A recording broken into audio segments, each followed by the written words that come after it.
What's going on, everybody? Welcome to our final edition of Monday Night Football Talk with SeahawkTalk here and DarwinsRaven before the draft. So, today we got two special guests. We have Hill down here and Bryant Culp. I'm totally backwards with the signs. How you guys doing? Really good. Thanks for having me on. Yeah, anytime, Bryant. You're always welcome. Super excited. It's finally draft time. It's just about there. Oh, I know. I've been waiting so hard. I'll tell you guys, next season, the goal is to be at the draft live. How about you, Kyle? How Where's you it at doing? next year? Oh, sorry. Oh, you're good. Where's the draft next year? I'm not even sure. Don't care. Want to be there. I thought maybe that was the reason. But no, I'm doing good, man. It's definitely exciting. What do you got? 48 hours till draft time? Or it's Monday, 72. 72 hours, yeah, roughly. Actually, we're a little less than that now, but yeah, it's definitely ramping up. So today we're gonna do a full 7-round. I'm just kidding. Today we're gonna do either the first or second round. More than likely, we'll probably just do the first, but we might do a second round too, and we'll kind of skim past the second round. But today, before we get on to anything, is there anything that anybody wants to talk about before we get into mock draft stuff? Like the Aaron Rodgers trade, that was kind of a huge fucking deal. I know, there's a lot to go on. By the way, NFL draft, Detroit next year. They've already settled it. You ain't going, dude. That's ghetto. Yeah, You don't want to go there. Hey, man, if you go to Detroit, you got to check out the trip tunnel. Sure. Check out 8 Mile, too, while you're there. I spent a good time in Detroit with the airline, so... What do you guys think of the Aaron Rodgers deal? I was surprised that happened before the draft. I think it's interesting that they did it before the draft because they got their first round pick and they were able to swap. So they made it happen this year. If it would have happened afterwards, because they still were saying it's probably going to happen, the Jets, but everything would have been next year. So I think it's really interesting. And it's funny that Brett went there and now Aaron's going there. So we'll see. We'll see what happens. Yeah, it's like 2008 all over again. Yeah. I don't know. I feel like a lot of people were saying that the Jets, made out like bandits, but I feel like it was one of those situations where you're at. I mean, even I saw Quandre even tweeted about it. You look at the pick swap, but you're looking at a disgruntled quarterback, though, that's also like, he doesn't really want to be there anymore. To get anything in return at that point is really good. We've seen guys giving up for, 5th round picks that are Pro Bowl players. What was that, Jalen Ramsey this year alone? I mean, that's just part of how it goes. When a player's ready to leave, your team's really not going to get compensation. That is fair. So I thought they got more than that. I thought they even got more than it seemed like, or than I thought they were going to get, just because of the fact that they got basically a first round pick next year as well. Yeah. What was it, like 60% Rodgers starts? It turns into a first or something, 65%? Yeah, 65%. So, which, I mean, at the end of the day, like, if he doesn't start 65%, the Jets are probably going to suck anyways. They're going to have a decent draft pick themselves. So, yeah, I don't think really they gave up too much. And like you were mentioning a moment ago, he was disgruntled. He was on his way out. The Packers needed to move this cap space, and the Jets wanted a little, everyone wanted their ammo before this draft, essentially, and they flipped first picks. They basically flipped a 6 for a 5th because the Jets are receiving a 5th. The Packers are receiving a 6th. So it's basically a second rounder and a conditional first round pick, in 2024 based on that snap percentage. Yeah, that's what it looks like to me. So I really think it's a decent trade. Nothing really. I think both sides are kind of getting what they want and moving on. Yeah, I mean, I didn't think anything was stupid by either side because obviously the Packers had to get rid of him. They couldn't afford to even keep him on their books, right? So, and then you're not going to start Zach Wilson after all the shit you talked about bringing in a veteran quarterback and being serious about bringing in a veteran quarterback. So, now there's a lot of talk that they want to keep Zach Wilson and they want him to groom, and I think that's their plan. And I don't understand, why would you do that with Aaron Rodgers? Aaron Rodgers doesn't want to groom people. He doesn't want to develop anybody. So, well, I think it might be different because he's going into pardon me. he's going in a situation where the guy was there already. I think Zach Wilson gets moved late round for like 5th round. This pick, like for a 5th to 7th round, and basically the Jets draft a quarterback. This is kind of a deep quarterback class, rated as a +2 margin. It's the highest margin behind edge rushers. So I think they move on. They're going to group someone behind Aaron Rodgers. It's not going to be Zach Wilson. I think it might be. I really do. Only time will tell, right? I think, yeah. I mean, it wouldn't surprise me if they trade him away, but at the same time, like, what's the point? You spent the 4th overall pick, maybe it was a 2nd overall pick on him. Like, why not try to get the best value that you can out of him? And I think the best value isn't a 6th or 7th round pick. I think the best value is having him sit behind Rodgers for 2 years. I really like. I think he has talent, there's potential. Yeah, I really liked him when he first came out. I was hoping the Niners possibly could maneuver and get him. With the Jets being at 2 and the Niners being at 3, I thought there was an opportunity. Maybe they would do some kind of backyard deal or something like that, because it seemed like the Niners really liked Zach Wilson, but nobody was trading with the Niners. And then when we finally got the trade and we were able to move up, I don't think the Niners really knew who they wanted, and they were just kind of letting everybody pick. I think everybody knew the Jaguar quarterback, Trevor Lawrence, was going first. People, I think, got scared of that. I think the Niners got scared of that and moved off of him too. And I just think, sometimes you don't fall in love with the school, but I kind of did. I like BYU because of Steve Young, and Zach Wilson had that one throw in Combine, and everybody got sold on him, but. I don't know. See, I was never sold on him, man. I was never sold on the kid. It sucks because you think it's one of those ones, like you were saying, watching the tape and watching the level of competition at BYU. I was like, I got vibes. I'm like, how is this? Because I don't have anything against BYU. I'm Dennis Pitta, but it just, I don't know. I just like that everybody hated on that guy until he slept with his mom's friend. And then he was like, and then everybody's like, oh man, this is my viral guy. Right? Star. This guy's sweet. And then he sucked, and then everybody hates on him again. So he had a good solid 2 months there where he was like a legend. And then it kind of took a turn south when he kind of sucked at football. But it's rare when you get into this. Good move in the NFL. Sorry. What's that, Kyle? No, you're good. I said it's kind of rare, especially as a rookie, when you turn into like a quality meme in the NFL. I feel like normally you're just getting shit on for something, and this dude was just MILF City, basically. Yeah, everybody was hyping him up. What were you saying, Levi? I was going to ask, what do y'all think the realistic possibility that Houston trades the number 2 overall pick? No, I think that's all just a smokescreen. I think they're going to take CJ Stroud. I guess Bryant will figure out who they take, right? So he's got the AFC South. So yeah, I don't know. I this would be crazy if we did trades too, but I know my PFF won't let me do real trades. Here's my thing. I will allow trades through this mock draft, but it can't be within your own division. Like, understandable, because no one would ever trade interdivision like that. Well, say like Levi want to trade with Kyle, or like Bryant want to trade with me. Like, I'm down with that, and I have to like accept that trade, I think. But I think for the most part, we're probably going to do no trades because it just becomes a clusterfuck. Yeah. I've noticed a lot of mock drafts are only predicting the early trades. Basically somewhere in that top 10 range. And then also, what up, Steve-O? He said, what up, guys, and Joe? A little slide on me there. Sorry, we ignore chat. That's how Steve-O always is. Green Bay taking those picks and trading for Trey Green Bay area. Doubt it. How's it going, guys? Good. Exotic soy sauce. How about yourself? If it did happen, they could still yell Trey area in Green Bay, so. Oh, Zach Wilson to the Texans. Imagine. Nah, Lovie Smith won't put up with that. 6th round pick. Yeah. Go. My second team is also now Green Bay now that Aaron Rodgers is gone. So I don't really care. Like, whatever. Yeah, fuck Rodgers. It's Jordan Love season. That's for sure.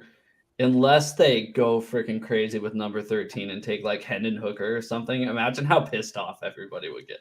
I'm just upset the AFC got harder. Like, I don't think it's gonna happen, right? But could you imagine if the Packers did the same thing they did like 2 years ago? Where everybody's like, okay, they got their quarterback. Nope. Now we're gonna take Hendon Hooker at number 13. It's definitely a major culture change getting rid of Rodgers, because Rodgers wasn't he was there before the coach. So now the coach is there, and the team coach, or the player coach is gone. The leader in the locker room is gone. So now everybody gets to look to LaFleur. And I don't know. I like Jordan Love. I don't know if he's the answer. But even if he is the answer for this season, I still see Green Bay taking a quarterback. Kind of have to, draft for the future. So I'm gonna be a little salty if he ends up being like the next Aaron Rodgers, just because, like, Jesus, how is your fan base gonna go from Favre in 1992 was his first year with them, all the way up until 2023, right? And say Love goes the next 10 years. It's like, dude, come on. It's like ridiculous. Spoiled. Yeah, because we've been even us as Seahawks fans, we were spoiled with Russell Wilson for a while, and now Geno played pretty great last year. But I mean, before that, Hasselbeck was nothing special, and we had Tavares Jackson for a year, and then Charlie Whitehurst was the backup. He was dog shit. So I kind of think Hasselbeck was underrated, but I know he had Holmgren and Sean Alexander, but Hasselbeck was he won a lot of games. Won a lot of games. Mm-hmm. That offensive line he had, though, it was insane, because you had Walter Jones, Steve Hutchinson, 2 Hall of Famers on the left side of the line, and then Robbie Tobeck, a Pro Bowler, Chris Gray, a solid right guard, and then Sean Locklear, a solid right tackle. But basically from the center out to the left, you basically had either all pros or Pro Bowlers or Hall of Famers, right? So I'll tell you, Exotics. Oh, sorry. I was going to say, Exotics voice sauce saying Bryce Young's to be crazy with the Panthers. I'm telling you guys, if you look at that depth chart, there's serious potential for that offense. Miles Sanders coming over from the Eagles. Adam Thielen coming over from Minnesota to man the slot. They signed DJ Chark, who's like a huge dude, ran 4.2. Terrence Marshall's more of a mid, like, jump ball guy. And then they went and signed one of my favorite tight ends in free agency, Hayden Hurst. They completely retooled that wide receiver and tight end core, just all the offensive skill positions. I think Carolina's going to take the division. I'm Exotic. I got a question, though. Do you think that wide receiver combo is worth losing DJ Moore, though? You got a lot of guys that haven't proven much so far. I think they did a good job replacing. I think Thielen, of course, is no DJ Moore, because I love DJ Moore. I wanted the Ravens to draft him back in the day. He grew up in Maryland. It was sad to watch him go, but he was probably on his way out. I think he's a great, just kind of like the Niners situation with Ayuk. He's been playing great with less than the Niners had, quarterback wise. So they're not going to be able to afford to keep him. I think they've got a solid core. I think they still need a young guy to start grooming, but that's a solid core. And I think Bryce Young's going to give the offensive line a little bit of flexibility, because to be able to, move around and make plays, because that offensive line is going to be the issue. Yeah. Well, I guess we're about ready to start this mock draft. Before we do, Kyle, is there anything you want to tell anybody, like how you became a Seahawks fan, whatever, shit like that? I don't know. I kind of just grew up in it. I grew up, parents had season tickets that they split with some like business partners when I was young. So I was just kind of engraved in it since day one. My dad's a huge Seahawks fan, and he's big. Like, my dad loves to throw huge parties. So it was, constant big barbecues, stuff like that. I remember like snow games. He's outside smoking meat, and it's like pouring down snow. All of us are inside, and I'm probably 5 years old with all of his like drunk 40-year-old friends having a blast. But just some of my best memories. I remember sitting up in the 300 section, screaming down at the players, thinking they can hear me down there, and just one of those things, man. Oh, they can. Yeah. That little high pitch, pre-puberty voice screaming down at them, but. Yeah, it's just been a blast my whole life, and I definitely enjoy football more than anything. I played for like 8 years, but concussions stopped that a little earlier than I would have hoped. Would you play? If you don't mind me asking. What position-wise? Yeah. I played mostly linebacker. Okay. I swapped from middle to outside, but I also played. My favorite position was fullback, probably. I was always like that kid that wasn't quite fast enough to be a running back, but I love to be kind of a bowling ball. So I don't think that probably helped with concussions, but it's just part of the game. I'm with you. I played a little bit of tight end, and then I played a little bit of linebacker as well. See, I played tight end for a while, but it was more that I was like an undersized blocker. So I was, I mean, we're talking middle school up to like early high school, but I was just undersized for tight end. So it was more just a blocking tight end, not a lot of throwing, but I love football, couldn't play it anymore. So figured I'll just dedicate everything else to it. I feel you on that. Oh, hey, what's Sorry up, to hear about Jess? the concussions too. Jess from East Coast Red and Gold Podcast is in here. Steve-O's talking shit to you, Kyle. He says parties and barbecue when you lose. Glad we don't have that feeling.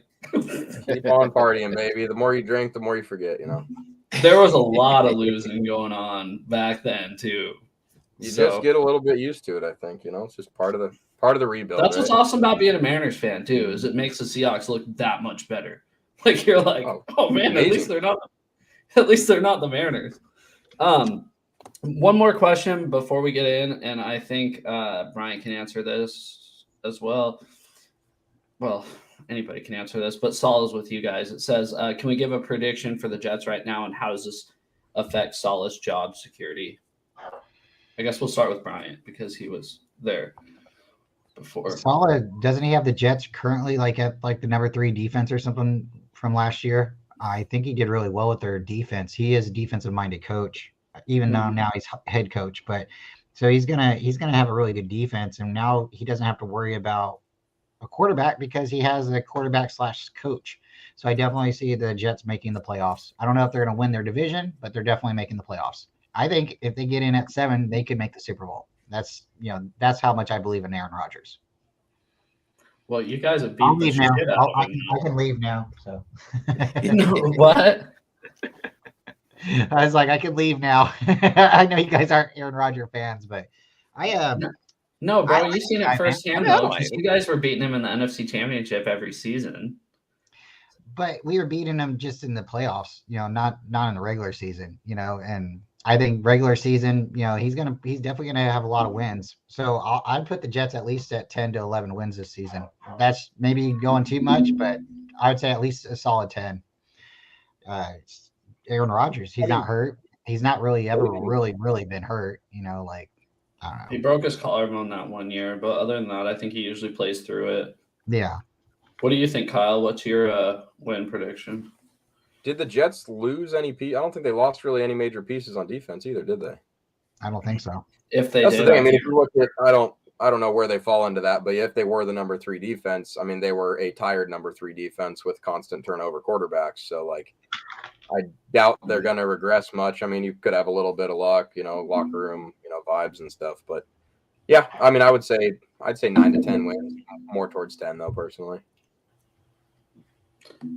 That's where I'm at. And the Jets are the Jets. It's just hard to believe in them too much yet. Just because they're the Jets, I'll say they sneak into the wild card with a 9-8 record. And I'm just tired of everybody riding the Jets' dick like they accomplished something already. They haven't accomplished anything. They didn't make the playoffs last year. I'm tired of it. It's like them and the Lions. Like everybody's touting them about that. And I get it. The Lions ended hot, but the Jets didn't end hot. They started hot and missed the playoffs. So I could almost see hyping up the Lions more than I'd hype up the Jets this year, even though they have Aaron Rodgers. Sorry for that tangent. But Levi, I see you thinking there. I think Jets finished 12-5. I think they just that the teams held well together for now. We'll see how it continues and how injuries hold up. But they've still got this whole draft. They've still got probably free agent money. They can still probably restructure. And little fact, they have right now currently, it's way too early, but right now they have the 25th easiest schedule in the NFL next year. So I think that might play a part into it as well. So we think the Patriots are losing that division? 4th place, you mean? I really think, man, that's That easily the I hardest. think the Dolphins. I just part of me, I feel I sound like a dick for saying this, but I just feel like Tua is gonna get a concussion and like everybody's gonna freak out, and then he's gonna be gone, and then it's up to Mike White. And we saw he caught lightning in a bottle for a game 2 years ago, but he's not that guy. Mm-hmm. What do you guys think?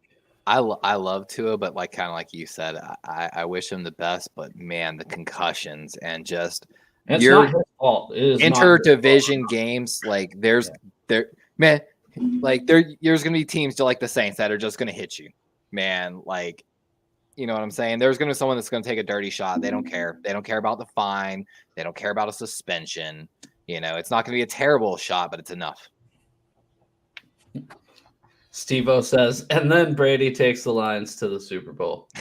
Yeah, that wouldn't surprise me. Just being like, fuck it. They got a winning record. I'll come in for a few weeks. I know it's probably just an article. Oh, go ahead, Brian.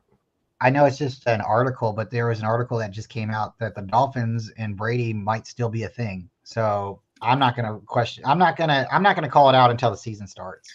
I won't. I won't either, just because I don't want him to come back. See, I actually was doing a mock today.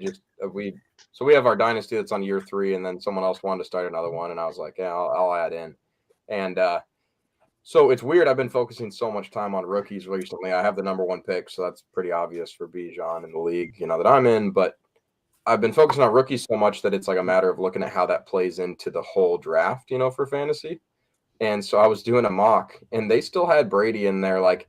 It's a 25 rounder, because you're talking huge bench, little taxi squad going on, super flex. And they still had like Brady. It was basically telling me I should take Brady in like the 21st or 22nd round of that draft. And I'm like, just in case. The man just never leaves. Well, I don't think he's coming back personally. It's not a bad idea, but it's just one of those things where it's like, there's that chance and it's showing. And that's based off of millions of people that have done mocks. So that means a large majority think that if you got a pick in a 20-round draft, you might as well take him to take a chance, I guess. I mean, dude, I'm going to be rostering guys that will be lucky to, maybe start half the games. I'd basically pair that pick with Tua. If you pick Tua, burn like whatever one of your last 2 picks on Brady as the just-in-case plan. I mean, you could use it if you're really deep as possible trade bait, too. I'm buying Tua because he's going to be like a fantasy pickup that you can still probably snag in like the 6th, 7th round with people worried about it. So I feel good about it. I think he's gonna have y'all ever seen the video of him mirrored? Huh? Have y'all ever seen the video of him mirrored? Because he throws left hand, which is different for most of us. Most of us haven't, since Steve Young just about haven't seen a left-handed quarterback. And it looks weird for a lot of us. When you flip it and of course it looks like he's throwing right-handed. Holy crap, is his release so fast. Like you actually see it like normal, and you're like, okay, now I understand why he's so good. His release is so insanely fast and clean. I got pissed off at the mirrored videos you did the other day, Levi. I was like, I cannot do the numbers backwards. He was like mirroring videos, and CJ Stroud looks like a left-hander on his YouTube page. I'm like, I literally DM'd him. I'm like, yo, I cannot do the mirrored videos. My head kept covering because, depending on the quarter, depends on the direction they're going. So I didn't want my head covering his footwork so we could, like I was saying, man, when you're watching that quarterback, you got to watch so many different things. Like you could watch one pass play like 12 different times, watching his eyes, watching his O-line, watching his feet, watching his wide receivers. Like that, there's so many tiny things you could watch. I wish I had more film, Suddy. All right. You guys see everything all right? It looks solid. I think so, yeah. You can see the mock draft simulator? Yeah. Yep. What are all those sliders on the right there? On the right, public versus PFF board. So I'm gonna put that right in the middle. And then it would help by enlarge the screen to full screen helps a little bit. Joe's got that premium PFF membership. Yeah, I'm an ass. Shout out, thanks to Joe. Joe will pay for any membership.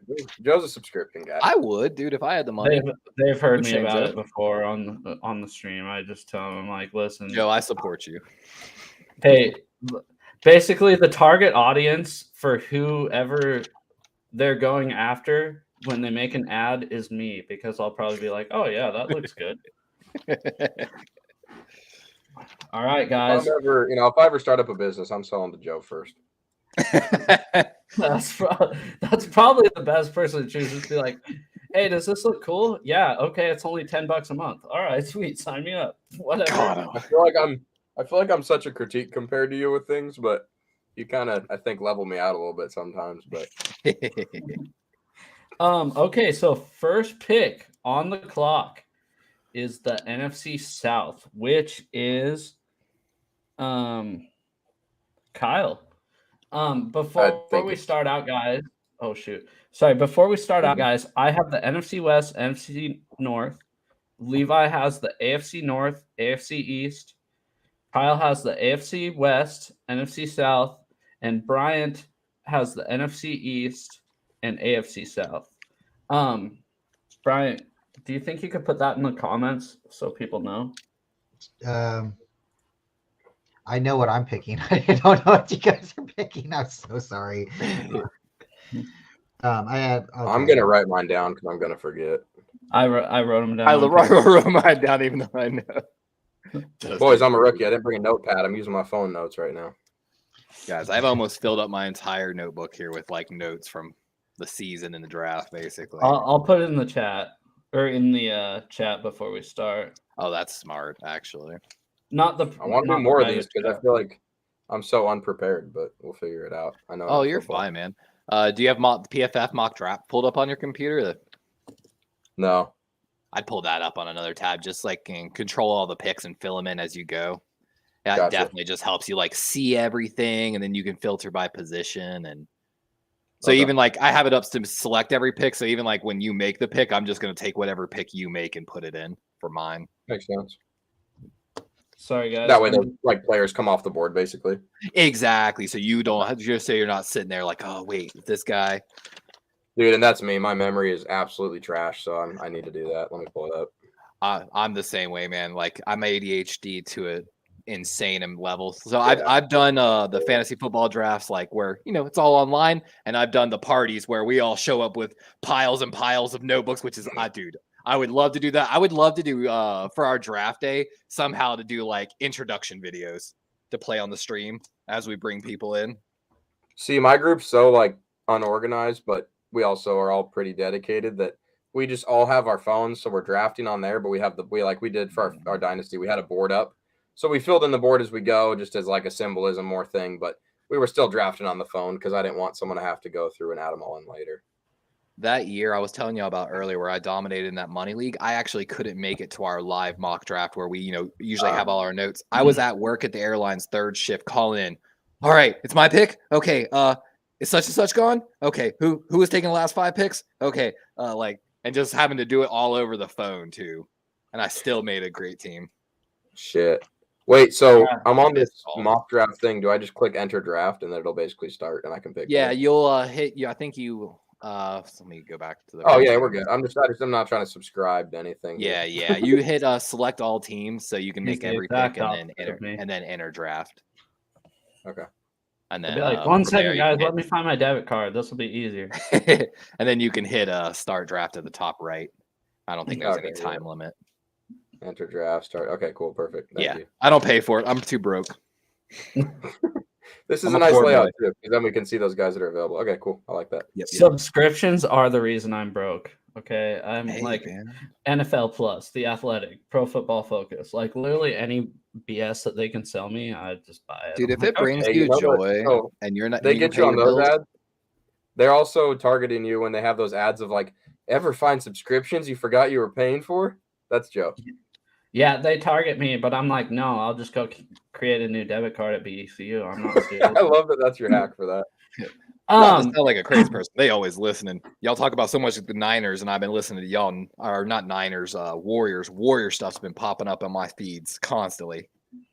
Okay. All right. Yep. This number one pick. is the NFL 2023 NFL mock draft. The Carolina Panthers, aka Kyle Hill. You are on the clock. I think this one's too obvious. It's got to be Bryce Young. Yeah, I think so too. I just don't think there's much of a discussion. No, it's just what it is.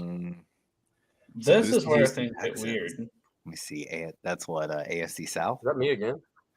No, it's Bryant, AFC South. Okay. So does anyone really love CJ Stroud enough? I'm gonna take him. You gonna do Stroud? Yeah, let's just get him out of the way. Yeah, he's not even going to listen to them trade calls for CJ Stroud. And I'm not gonna lie, guys. I think that them saying that they're open to trading that away or taking not a quarterback is all just a smokescreen. And I think it's they're going to. I really think they do. I think they want Anthony Richardson. That's what I have in my mock draft I did earlier. What'd you say, Kyle? I was just going to say, my only question becomes, do you just let Mills sit behind if it doesn't, or do you try to move him, or what do you do there? I think you let him sit behind. He's one of those guys that I think he proved that he's not the guy. And if they're sitting number 2 at the draft, then they can have the guy, if that makes sense. I see him being a solid career backup, Yeah, kind of like a Matt Shaw almost, something like that. Maybe he'll do a little Geno Smith and thrive in his 30s, but we'll see. Well, he wasn't even picked that high, I don't think. Can somebody look up where he was picked? I have no idea. Yeah, I got it. Who, Geno? I'm pretty sure he was a second-round pick. No, Mills. Oh.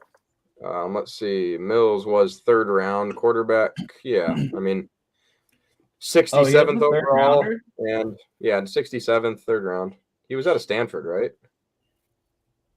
Yeah, Stanford. Yep. That's where the long necks usually come from. What, him and fucking Andrew Luck? No, he's got a neck beard.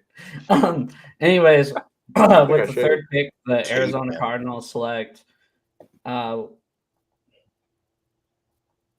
Anderson Jr. I think we're going to go there. I think that makes the most sense for them. They're just waiting on Kyler to come back.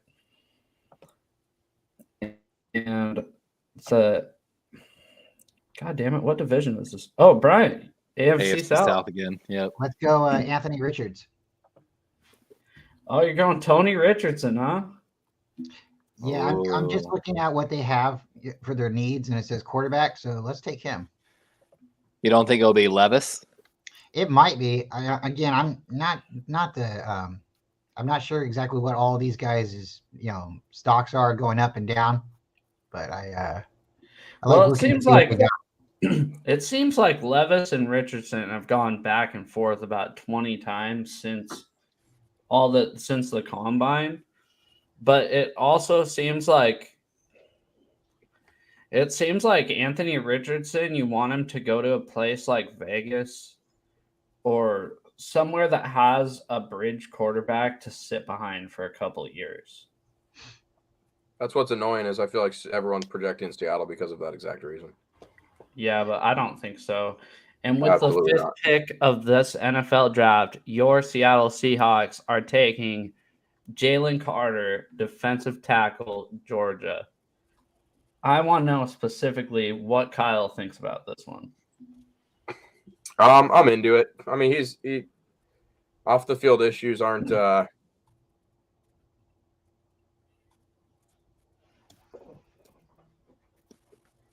dominates really is at the end of the day. He just dominates people. We need tackle help. We need help inside, and I think we can get some edge help later in the draft. We also got why am I spaced on his name? The Broncos guy. Draymond Jones. Yeah, Draymond, easily flex him to the outside. I think he can be a little bit of a hybrid. But I'm into the pick. I like it. For once, we can not trade back, please, and just take some serious talent and hope the off the field is over with. Well, honestly, though, Kyle, I think so say the Texans aren't bullshitting and they take Will Anderson, right? And Arizona takes Carter. Then I'm okay with trading back. I'm okay with trading back just because the tape, like the off the field issues Pete Carroll can work with. And I know you guys have heard me say it 1,000 times on this stream. I can deal with the off the field issues because Pete Carroll is who Pete Carroll is. And we've seen it with Marshawn Lynch. We've seen it with Frank Clark. We've seen it with so many guys. If you want to play football, or if you somewhat want to play football, Pete Carroll will drive you to be that guy. And I think Jalen Carter, just the tape alone, makes me want to take him.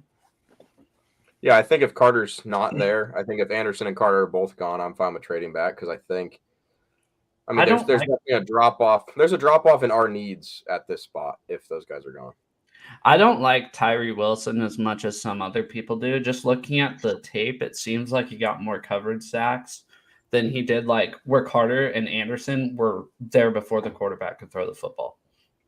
And Wilson, Tyree's been getting a lot of hype lately. I've seen him moving up in boards, and maybe I just don't understand it. I haven't watched him that much, but pro comparisons, Chandler Jones, he's got freaky long arms and stuff like that. So his ability to keep like tackles, his ability to bend an edge and keep tackles off of his chest basically is it's pretty enticing. But Anderson's safe. Just the tape alone, because you know me, Levi and Bryant, by now, I'm not a huge combine guy.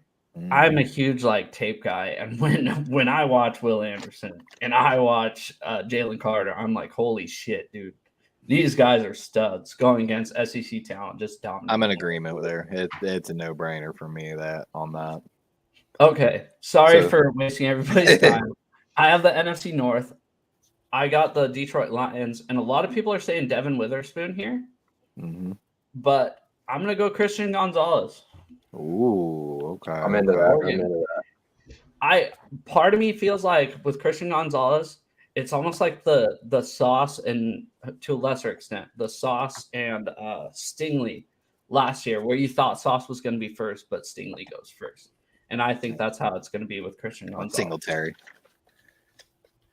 Yeah, I've heard Christian Gonzalez is more of a straight man coverage guy, which I don't know if the Lions really run like a lot of man coverage or if they're more of a zone team.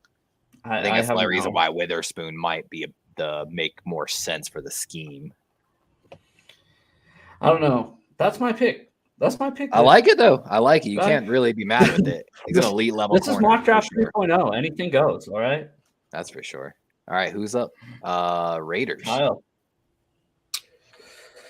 The Raiders are a weird one because the ghost of Al Davis comes back every year. Also, are you going to be super fast and 40 I was thinking they might trade up originally if they, don't want that gap, but I don't really know where to go here. I had them in my mock draft trading up for Stroud. That's the thing. I do see them coming up, so I don't. Seven's a weird spot. Richardson's still on the. Oh no, Richardson's not on the board. Levis is still on the board. Richardson went where? 4, but Levis is still on the board. He's the only other top quarterback left. I just don't. I don't know if I'm not that into him either. I'm thinking he's a hard eval. I don't know, man. I really don't know how I feel here. O-line, D-line, DB. Yeah, kind of go any direction here. I feel like at this point, some people might reach a little for Nolan Smith just because of his huge combine. But as I'm not super, I'm combine. Think about it, but gives me a reason to watch tape. Is what it tells me. Exactly. I don't know, guys. This is tough. It's a mock draft, Kyle. It's not the end of the world.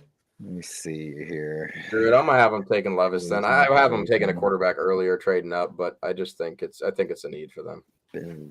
Yeah, for real. And I think if Richardson's on the board for the Raiders, I think they don't even think about it. I think they take Richardson because that seems like such a Raiders thing to do. It's more hype, it's that gut feeling based of he's going to be something. So that's why if Richardson was here, I think that'd be easy for me. Levis is a little tough, but I think it makes the most sense. And I could see those picks being swapped too. I could see, I could really see Levis going to Indy, and I could see Richardson going to Vegas. I'm going to show you all my mock after. I got it pulled up on a PowerPoint for after as well as some comparisons. Oh, yeah. Kyle up again, NFC South. South, yep. Oh, my bad. I was over there updating my own PFF thing, trying to keep pace, but it's not going well. This becomes tough again too. because I think that they are one of the most quarterback needy. I don't think that Ritter's the answer either. But I could see them taking. No, go back up. Where are you going? Yeah. I'm going Nolan Smith here. Okay. Nolan Smith. Is Tyree Wilson still That's on who the board? I have. That's who I've got him taken in my draft right now. Tyree's still on the board. That's who I was looking for. I was like, dude, but yeah, no, I've seen Nolan Smith climbing just within the last week because I've seen him available for the Seahawks at 20, like this whole draft process. And then like, the weight scares you. The tape's there though, but the weight and everything, the measurables are a little scary. He was in that 250 range, right? Like 6'4", 250. I think he's like 238. Let me double check here. I think he's 6'2". We can actually go like 6'3", 236. Check this out here. Okay. Oh yeah, I forgot you. First you look, click on him there. 6'2", 238 Levi. Close. Close. Yeah, I don't know. The height scares me a little bit, but I think if he's there at 20, once again, I always talk about my Hawks, but I think if he's there at 20 and we get Jalen Carter and Nolan Smith, that's a win-win. But I have the NFC North, so I will be taking Devin Witherspoon. I think he's still on the board. It's a need for them at defensive back. So I think that's kind of a no-brainer. Another thing about Nolan Smith is he played 14 games 2021, only played 8 in 2022. So he played a lot less snaps, only had 2 sacks in 2022 as well. So as an edge player, that's a little scary. That's like Oweh for the Ravens, had no sacks his final year in college. What defense does Atlanta run? Do you know? Anyone know? They used to run 4-3, but I'm not positive. Because Nolan Smith makes sense in a 3-4 personally, but. Well, you can find those guys too to just kind of be an outside linebacker, just like a 3-4, right? But yeah, no, it makes Yep. Are you going with there, Joe? Are you going Witherspoon? Yeah, I'm going Devin Witherspoon here, and I think if Gonzalez is taken first, or if Gonzalez is taken second, NFC North. The Bears doing it, but real quick, I do think Peter Skoronski is a really good pick for them there because I mean I know. Their quarterback runs all over the damn place, and that contributes to sacks. But he was tied for the most sacked quarterback last year, so like there is a need, but I don't think they do it. I've got Paris Johnson rated higher than Skoronski, even though like technically, they're Skoronski on PFF's rated higher. I have the Bears taking Paris Johnson Jr. out of Ohio State at number 9 as well because I agree. Yeah, I guess it's more of a comment of lineman makes sense. I guess it's a toss-up for those guys, but linemen just make sense, and the Bears won't do it because it makes too much sense. You're not wrong, though. That's the Bears.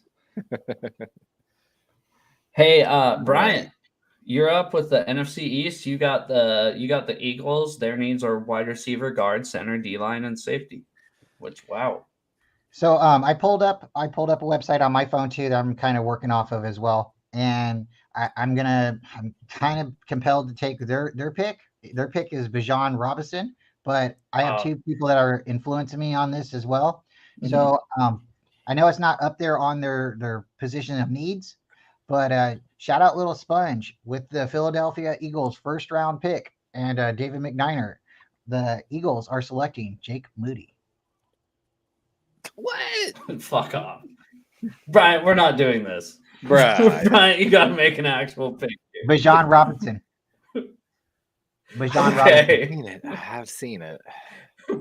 Hey, but if Little Sponge was here, he would be taking Nick Moody. Jake Moody. Who's Little Sponge? He's Sponge. He's my boy. He's his boy. He's everyone's boy. With a name like Little Sponge, that's got to be your boy, Okay, now we have the AFC South, which is Bryant again. Okay, AFC South again. And all my team picks are late. God, I think these tackles stay on the board, especially after losing a lot. Can you switch it to wide receiver for me? Yeah, we got Njiba available. He means click the position group. What the hell did you just call him? Njiba the whole time. Nah, it's just funny. Okay, for right now, let's just take the top guy. I'm gonna I'm looking for a different name, but he's not right there now. He probably is not going first or second. So let's just take him. Who are you looking for? I like Boogie Nights. Boogie Nights. Yeah, he's cool. He will sell jerseys. You're back on the block. Team's doing well, so he's over here just helping. We're selling jerseys now, huh? Okay, so now I have the Texans. Yeah, you're back on the clock. The Texans need his quarterback. We already took a quarterback, wide receiver, center. Can you go to center for me? Yeah, I don't think there's any day 1 graded centers. I think that's going to be a day 2 thing. Then rock to DL. Go to DL. D-line. God, These top 4 are really the guys you're going to be looking at. I think Keanu Benton's a sleeper, right? Am I right, Levi? Levi's my prospect guy. So Keanu Benton, he's decent. Like I haven't really seen a lot on him. I was actually going back to my draft notes right now, to be honest. I'm gonna take the guy from Wisconsin. Keanu Benton. Yeah. That wouldn't surprise me. I've been seeing his name all over the place lately. Interesting. So next up, we got the Packers. I don't think.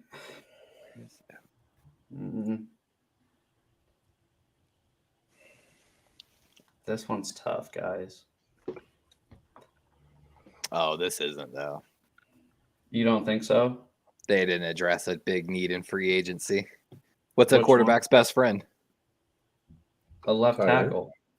Well, actually, you are right on that. A left tackle should be your best friend. They got no tight ends, man. None. I don't think they take one in the first round. I think after those first 2, it's going to be a little bit of a drop off. But it is deep. It's actually considered a +1 margin in the draft. So good luck. Yeah, because you got Niner fans, actually. You have Kincaid, Sam Laporta. There's only 2 first-round tight ends. Kincaid and Mayer. This feels too early. Yeah, it does feel too early. That's why I don't want. Yeah, I've got Green Bay as one. I've got like 5 teams as teams with really high potential to trade down, depending on how the draft board, and they're one of my teams. Levi, who's playing left tackle for the Packers right now? Oh, they have a franchise left tackle, actually. Hold on, let me double check it here. Oh, Bakhtiari? Yeah, Bakhtiari is their left tackle. So they take Skoronski and put him at right tackle. They've got a guy named Josh Nijman, though, was a restricted free agent. He played better than Bakhtiari last year when he filled in for him. So he's their starting right tackle. So they've got solid bookend tackles. When I looked at their roster, I actually addressed interior offensive linemen, which, again, I feel like it's too early to draft. Yeah, that's what I mean. I feel like guard and center. I'll go Brian Branch. How about that? They need a safety. I'm trying to look at my trade up targets. Branch is I think he's just going to be solid. I don't think he's going to be flashy, big play. His measurables aren't great. He's not the fastest, but I think he has some of the best, eyes and just actual football IQ out of any of the DBs. Kind of like a McCourty, right? Yeah. Wow. Yeah, teams I'm looking to trade up at the end of this first round are going to be Vikings, Bills, and Dallas. I just got a feeling they're going to be looking to come up. I think Green Bay might be one of those shots potentially for one of those teams. As long as we can all agree, fuck the Cowboys, right? Fuck the Cowboys. Wouldn't it be funny if that's me, AFC East. So say the Jets really need a tackle, right? They like one of these 2 guys. Say the board falls exactly. The Patriots are in love with this pick, by the way. Yeah, exactly. Go ahead. Peter Skoronski, tackle out of Northwestern. They are absolutely in love that the number 1 tackle is available at pick 14. And he's kind of an undersized small school guy, which Bill Belichick loves here at AFC.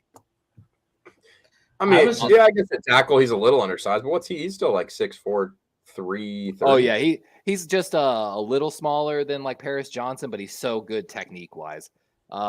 With that being said, actually pick number 15 here in the AFC East. Jets are on the clock. We're going to protect Aaron Rodgers at all costs. We're also taking Paris Johnson Jr. off the board at 15, back-to-back tackles. What I was saying, guys, is okay. So imagine the draft falls exactly how it is, right? And the Packers, they're kind of like us. They're like, who do we take at 13? And the Jets are like, oh, shoot, we should trade up to 13. So if they trade for 13 back for something else. That'd be hilarious. Even though they just traded away today, that would be funny. Who has the NFC East? Brian. Yeah, You're up. The quarterback, guard, Washington center, and Commanders. linebacker. Let's see who I Tough got. spot. Washington. Oh, yeah. He's already off the board in this draft. what's the centers look like? I know you said there's not really good centers in the draft right now, but There's John Michael Schmidt, and let me look. Yeah, ranked 35th overall on the board, so just out of first round. But, And I think Joe Tittman is actually ranked above Luke Weipler, if I'm not mistaken. let's go ahead and go with John Michael Schmidt. His name is my name too, or sounds pretty clever. I mean, that's what the Redskins do anyway. I actually don't hate that pick. I really don't. No. He's the Because I feel first like- true center on the board. Well, he's one of those guys that I feel like could actually go in the first round. I just feel like nobody wants to draft a center in the first round. You got to be sure. So of course, we took Tyler Lindenbaum first round last year, pick 25 or 24 with the trade with Arizona for Marquise Brown. And they said, you don't take centers usually first round unless you think they're going to be franchise guys. And they said he was the best center coming out in like 10 years. But I mean, it could happen because, like I said, he is the number one true interior center on the board by far. Do you guys ever feel like certain positions, like it's kind of hard to, I guess, verbalize, but when you don't have that true, like real number one, guy at that position, it kind of gets washed out and people just expect like, oh, they're all average, but maybe they're all pretty good. It's just, or, the first three are pretty good. It's just that none of them are that much better than each other. So I think, certain, I'm not saying these guys in particular, but I think certain positions you can get a lot of value out of. It's just that one, it's center, it's a position that's not super sought after. And two, you get a few guys that are pretty similar in talent and they kind of get washed out into that late first, early second round, kind of area, or even mid-second. Yeah. No, that makes Yeah, I think sense. too for guards too. A lot guards have been undervalued in the NFL because you can kind of get anyone that's around 300, 320 and plug them in there because they have help on both sides. Tackles, of course, you're vulnerable. You're put on the exterior. And centers, you got to be specialized. You got to snap the ball. And if you can't snap the ball to your quarterback, as we saw with the Ravens here for like a few years, if you got snap issues, you will lose games over snap issues. Hey, let me ask you guys a real quick question. Like in high school, right? The center, isn't the center the long snapper? Not always, but usually. Yeah. That's what I'm saying. Yeah, they usually Most of the time it's like there's going to be like an 80% chance that the long snapper is the center unless somebody's like in down the it. NFL, they do it like weirdly different because there's rules to protect. Like you can't line up over a center in the NFL, or I mean, you're not. Yeah, you supposed don't have to be able to block for shit in the NFL as a long snapper. Yeah, you just got to be able to hike it. We see guys that are 5'10" and 200 pounds long snapping with the best of them. So. Yep. Baltimore's that's had what- R3 for years. Ryan from No Border Sports was telling me there was some guy, he said that, I forget, he plays on an NFL team, but he goes, there's this one guy in high school, he goes, you know what, I'm going to be a long snapper. And that's all he practiced, day in, day out. He's like, I'm going to be a long snapper. Taker Right? Pepper. Our Is long that who snapper. it is? Yeah. His Yeah, dad, and then- his dad got him into it. Yeah, and then that's all I did, right? Because if you think about it, yeah, like you guys said, you don't really have to block. You're not allowed to line up. As long as you don't even put your head up, they can't touch you. So, Yep. Well, and anyways. I mean, looking back, I'm like, especially with, concussion issues and shit. At the time, it wasn't cool to be like, oh, I want to be a kicker, punter, or long snapper. But I mean, fuck, what's Michael Dixon for us? As a punter, he's fantastic, but he's the highest paid punter in the NFL, making a few $1 million a year. And I'm like, dude, pay me $500K a year to fucking be on an NFL team. Y'all think I'm joking, man? I'm testing on my legacy if I can still kick. Like I ain't joking. No. I ain't joking. Hey, I punted 40 yards with 3.5 seconds of hang time the other day. Listen, Nice. Destroying's not in the league. Levi. I know will he's not for a be in the reason. I league. know he's not. Hey, Joe, what is it? Ben Nizer from our high school that like the dude can punt, but Yeah. that's all I don't think he really ever played football. He literally just pays for like punt training, and he's tried out for the XFL. He had some buddies that made it. He didn't, but I'm like, I have a maybe medical it'll work at some point. Maybe but at some point too, when do you give up on that? The kid's got to be like 23, 24. I love a great kid, but I'm like, at some point, you're probably spending a lot of money to train with professionals to be a punter. And also, shout out his parents. They used to take me to the Thunderbirds game all the time and take me into the suites. So shout out Ben Eisner's parents. I know you're not watching right now, but if you ever see this, Ben, maybe I'll send it to you tonight on Instagram. Good kid. Yeah, gated community family. Really, really nice family. That probably makes punting training a little bit more in the budget, I guess. Yeah, exactly. Hey, pause on this. Yep. Bryant, what is going on with your guy from your hometown in Stockton, California, and why is he wanted by the police? What guy? I gotta look it up. Is it news today? Yeah, Nate Diaz. Oh, Nate Diaz. Oh, I know. Oh, go ahead. Well, if you got the information on it, but Nate Diaz, he has two. They're brothers, and they both wrestle, and I think they're MMA fighters. Yeah, UFC guys. They're awesome. Yeah, they're really big, but I don't know what's going on with them, so I'd have to look into it today. I got a little insight on that. I mean, I'm not from Stockton, California, but basically there was some beef, and then so one of Nate Diaz's previous training buddies had a fight, and there was some beef during the fight. Nate Diaz turned around and like chucked a drink or a water bottle at one of the other camp's guys. It was one of those things where your typical hold me back, bro type of thing, even though Nate Diaz he's that type of dog. Like, he'll rip your head off, but the other guy, I can't imagine he wanted any of that. And I think it spilled out into the streets a little bit. There was also a Logan Paul lookalike that actually has been in like some Logan Paul videos and stuff. And that guy was a part of the opposite camp or friends with them or something. And basically Nate Diaz and the other guy, they got into it a little bit. It seemed like people broke it up. Well, then this guy started chirping at Nate Diaz. I can't guarantee this is why he's wanted or anything, but I know Nate Diaz, it looked like he knocked him out cold in the video. So at the end of the day, if someone's chirping at you and wait, was that actually Logan Paul? No, it wasn't Logan Paul. No, right? It was a lookalike. It was funny because I actually saw a video. I saw that video of like Dana White sitting with someone playing poker, and the guy was like, "Dude, that's Logan," and then he's like, "Oh wait, that's not Logan," but they look very similar. But yeah, guy got knocked out cold. It looked like on the street. Nate Diaz, took off, whatever. But you know how it goes. People want the smoke until they get knocked out by Nate Diaz because they're not. Nate Diaz is a boss. Dude. Everybody's a badass till they get punched in the face. I ain't chirping at Nate Diaz. That dude rock me. No, it's one of those ones. I tell people I ain't scared of nobody, but I ain't gonna go pick that fight. You know what I'm saying? Like, I'm afraid of Nate Diaz. I'm not kidding you because he won't knock you out.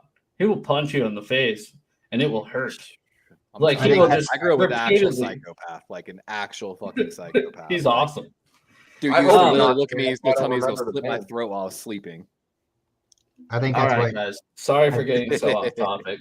No, I think you nailed it, though. I think it was the fight. That's what I'm pulling up on my phone right now. So yeah, and believe me, I'm no news outlet, but I think it was on like those Snapchat live things. I saw some shit about it, like probably around 3 p.m. today. Levi, your Pittsburgh Steelers. Sorry. Your Pittsburgh Steelers. Oh, this is easy, though. Joey Porter Jr. wants to go there. Penn State, his father played for the Steelers. It's destiny that it works out. Easy.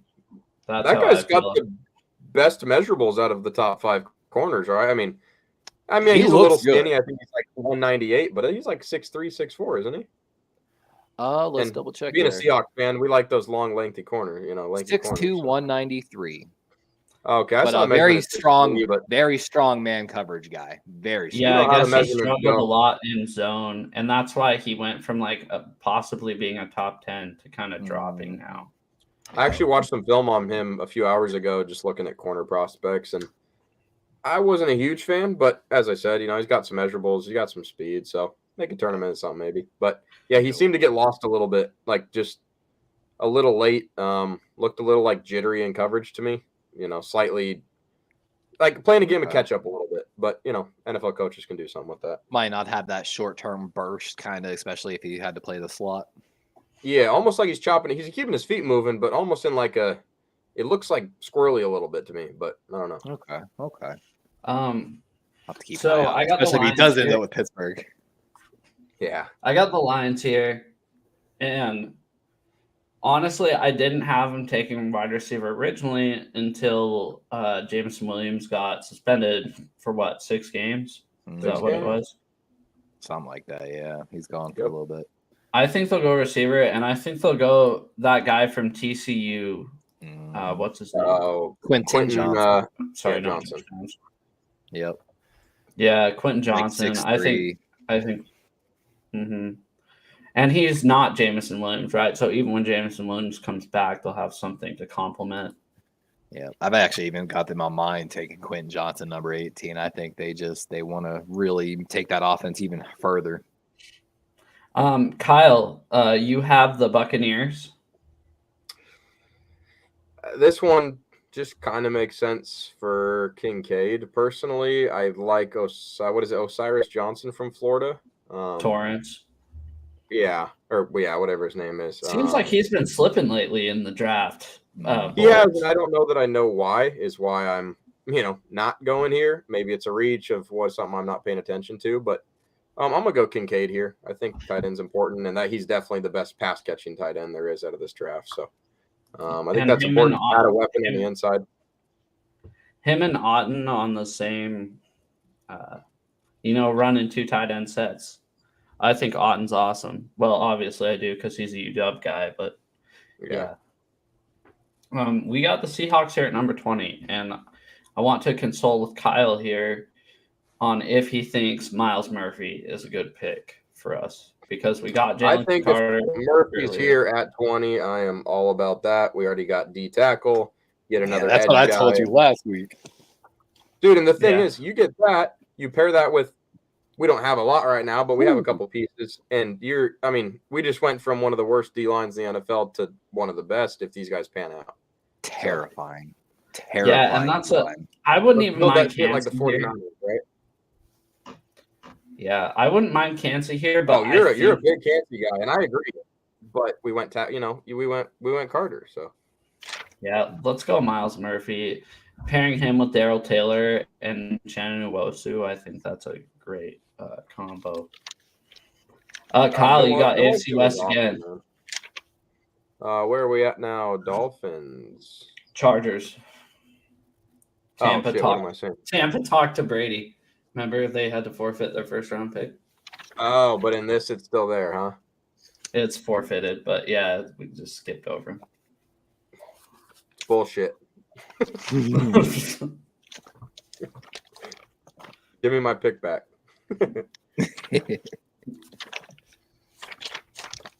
You didn't even have them, Kyle. I'm just fucking around. That would have been Levi. You got the Chargers. Oh.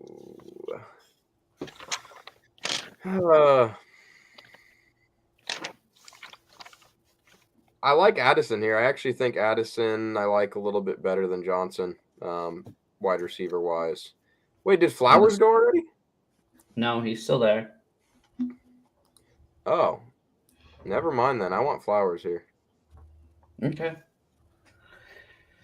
And yeah, because Keenan Allen's about to, I don't know how much longer he's going to play, right? So he just keeps on keeping on. Like when he's healthy, he's still very good, but we'll see how that goes. Also, it'll be interesting to see what they do with Eckler, if he gets traded out. But yeah, I think wide receivers, that's the biggest need they have, especially depending on what happens with Keenan Allen. So we'll see. Next, we got Levi with his Baltimore Ravens. This is the most important selection of your life because nothing has happened with Lamar yet. So do you want me to just go ahead and draft Stetson Bennett right here? I think Stetson Bennett is going to be probably like our somewhere between 4th and 6th round pick. He even called Todd Monken like his father figure. And I think it's just in the stars. However, of course, I could see Baltimore trading out of the first round here. We only have 5 picks total this year. That ties our lowest. We've only had 6 or less picks since 2 times since 1996. So this is like a record low. We need more picks. However, I'm going to keep it clean here. We're taking our boy Deontay Banks from Maryland. We're keeping him in-house this time. Like we wish we would have done with DJ Moore. He is the cornerback, right? Cornerback out of Maryland. blew up the combine. Oh, he's and right has there. good Sorry, tape. his picture just wasn't on there. His tape against Ohio State's actually pretty good. All right, I got the Vikings, and the Vikings are the most like meh team. You know, you're kind of like, what do they really need, right? They always show up. What? They always just they win games. They do decent. You know, At 10 a.m. Pacific time, yeah, they win games. You're up for those. Don't even pretend like you don't watch them. No, I watch all of them. But grab a drink, guys. I'll be right back. But Kirk Cousins, I was like, dog, like they always joked about him only winning at 10 a.m. right at the 10 a.m. games, and then you watch it and you're like, oh my god, it's true. How is this legit? Like he could not perform if it's not 10 a.m. So. With Levi, Levi was saying this is, I guess, going backwards a little bit, but Levi was saying Baltimore trade. I think that would be a good opportunity for the Bills to come up to that spot to take a wide receiver. Yeah. I'm not on the Gabe Davis train like a lot of people are, but Diggs is Diggs. He's getting older. But Levi, I was just saying that I could see the Bills trading up to that spot with Baltimore at 22. Yeah, like I said, Buffalo, Minnesota, and Dallas are all on my eyes to keep an eye on trading up. While Philadelphia, Pittsburgh, New England, Seattle, and Baltimore at between 10 and 22 are on I'm like, wow, waiting to I even did number values to kind of figure it all out too. What the predictions might be. I can't see Kalijah Kancey staying on the board this long, and that's a need for them. So I could see him going here. That's huge, Yeah, I'm just gonna do that. Bryant, you have the Jacksonville Jaguars. They need guard, center, edge, and defensive back. Can you bring up edge? Yeah, I think they're still quite good guys. But Van Ness, this is how is Tyree Wilson still on the board? Oh, how we forgot about him. Oh my god. Case in point, someone trading up right there. Someone's trading up for Tyree Wilson in this draft. 100%. Like Dallas. Dallas would in a heartbeat. Well, it's like, dude, how is he still on the board? It's just because of need. I mean, they have him as the 28th player, but people that need edge need it early. He's the next best edge. So. And this is something I've mentioned to Joe. I have these margins. I'll show them later. Basically, 2015 through 2022 draft class compared against the 2023 draft class. Edge is a +5 margin. This is one of the most deepest drafts in edge we've seen in a long time. Let's take Wilson. Yeah, I think that's smart because I remember at the 10th pick, I was like, oh, where's Tyree Wilson on this thing? I think I just forgot about him. That's the tough part with this PFF is it showing you those top guys as opposed to position. It's a little out there, Is it linebacker after center for the divisional needs? The position needs? For wide receiver, center, linebacker, and I could go to linebacker for me.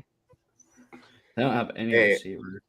Can I make a quick statement here? Is Jaguars, Tyree, obviously, if he's there, that's a fucking no-brainer. But I could also see them going tight end, even though it's not a need. But I found out earlier today they're paying Evan Ingram. He's on $11 million this year. And this is his last year. They tagged him. Yeah, they tagged him is what it is. Exactly. So easily last year transition into that new guy. By no means, Bryant, that's a no-brainer for Tyree. But I see tight end as a pretty cool pick for the Jags if either of those top two guys are available. Let's go and flip to wide receiver real quick for the Giants because they do need a wide receiver. I'm thinking they might. Bang. Yeah.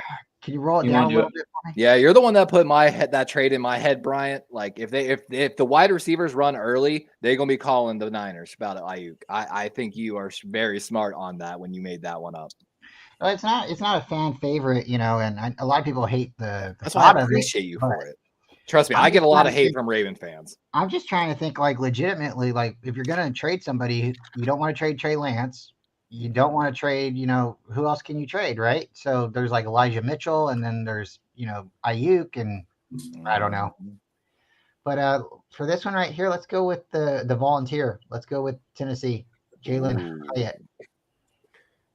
We're letting Jordan Addison sit. We're sleeping. I think I've heard a lot of good things about I could have seen him going to Minnesota to replace Thielen too.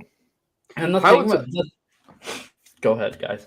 Oh, I was going to say Hyatt's a more NFL sized, right?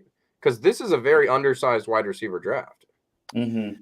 Yeah. The thing with Hyatt, the criticism I've heard is that he's he's only 6 foot. I thought he was bigger than that. He's 6 foot 176. Me too. So the thing I've heard, he can take the top off of any defense in the NFL, like his speed. However, the critique is at Tennessee, he basically ran nothing but seams, and literally half the time, and I watched some of the tape because I was watching Hendon Hooker's tape.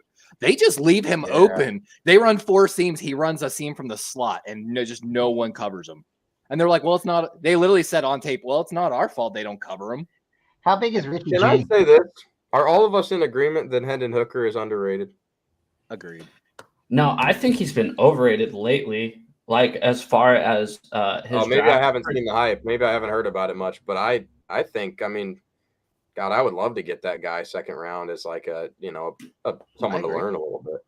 Well, as far as the draft projections go, I think he's overrated because of his ACL injury, and certain people have them going at 5 to us, or like it's quarterback ACL. That doesn't worry me like a running back ACL or something. No, but he's not going to be able to play next year. He's not. Fair, perfect for Seattle, baby. That's what I'm thinking. That's why I want him so bad. God damn it, Bryant! You're the NFC East. You're the Cowboys. LA Rams sitting at 36, staring at Hooker. Just saying. And they need a wide receiver too. Or no, not the Rams. I'm sorry. Yeah, the Rams. No, they need a running back D line, but it wouldn't shock me if they went Jordan Addison here. Let's do that. Let's do that because that sounds like a Jerry Jones move. Yeah, it wouldn't shock me. I will admit though, I have heard. I like the pick. I would take the pick. However, I will know when I was reading about this earlier, supposedly because they went and got Brandon Cook. I've heard they're really happy actually with just adding him. But I don't know how true that is. That could be a. Are we forgetting too? I mean, this again, Jordan Addison by far, if he's there, but they don't have Schultz anymore. Michael Mayer's right there for tight end, and I think Schultz was. I actually did forget about that. Let's see here. Well, believe me, I have him on my fantasy team for Schultz, and him going to Houston wasn't my favorite thing in the world, but Michael Mayer, I think, would be a nice replacement. This draft board, the amount of tackle talent. Lucas Van Ness is still on the board. Like that's a crazy one.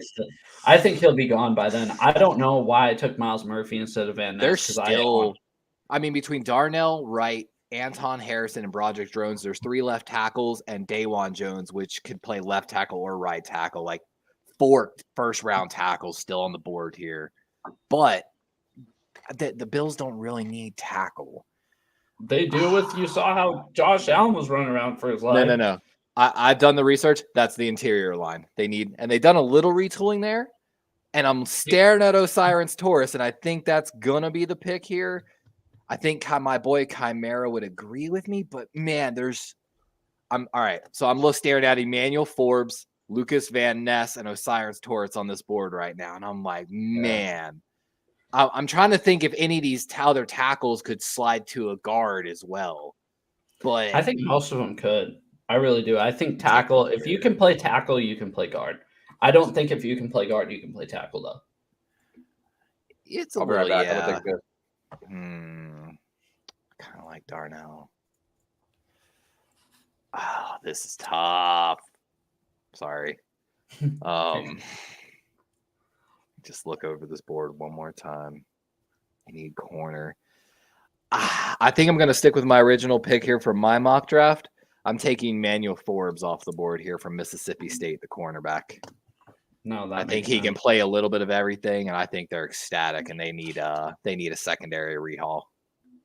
Now you're back on the Bengals, and I think here one of the tackles would have made sense if. What's hilarious is my guy's still on the board here too.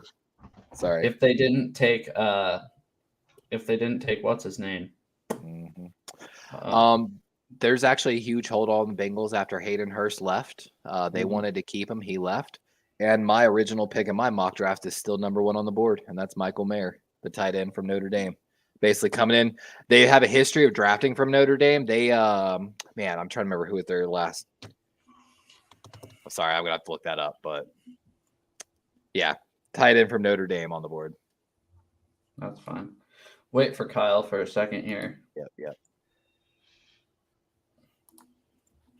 I'm looking. Oh, how's everybody in the chat? Sorry, I haven't even looked. What's up, Ryan? No Border Sports. What's going on, Corey? Nice to see you guys here. Also, yes, Bryant, you are correct. Shout out Little Sponge. He's our guy. Tyler Eifert was who I was remembering. In 2013, they took Notre Dame, Tyler Eifert first round. So I see repeat. Mm-hmm. How much have we been missing in the chat? Just a couple people. We've had some people pop in and out. Jess from East Coast Red and Gold was here. Ryan, David McNiner was here. Steve-O's been bouncing back and forth. Corey just jumped in. So I'm really surprised. I'm really surprised Corona hasn't hopped in and been like, "Hey, where's the link, guys?" Bryant, I'm just trying to be nicer because I don't know if I was too rude last time I was on with him on my show. I just don't want some of the stuff being viewed on my show. I think it's funny, just not that early in the morning. No, I kind of felt like I felt like I was a little harsh on him, and since then he's been a lot more politer. So shout out, Brian. I think David Corona is a Friday night calling kind of guy. He is not a Saturday or Sunday morning coffee talk kind of guy.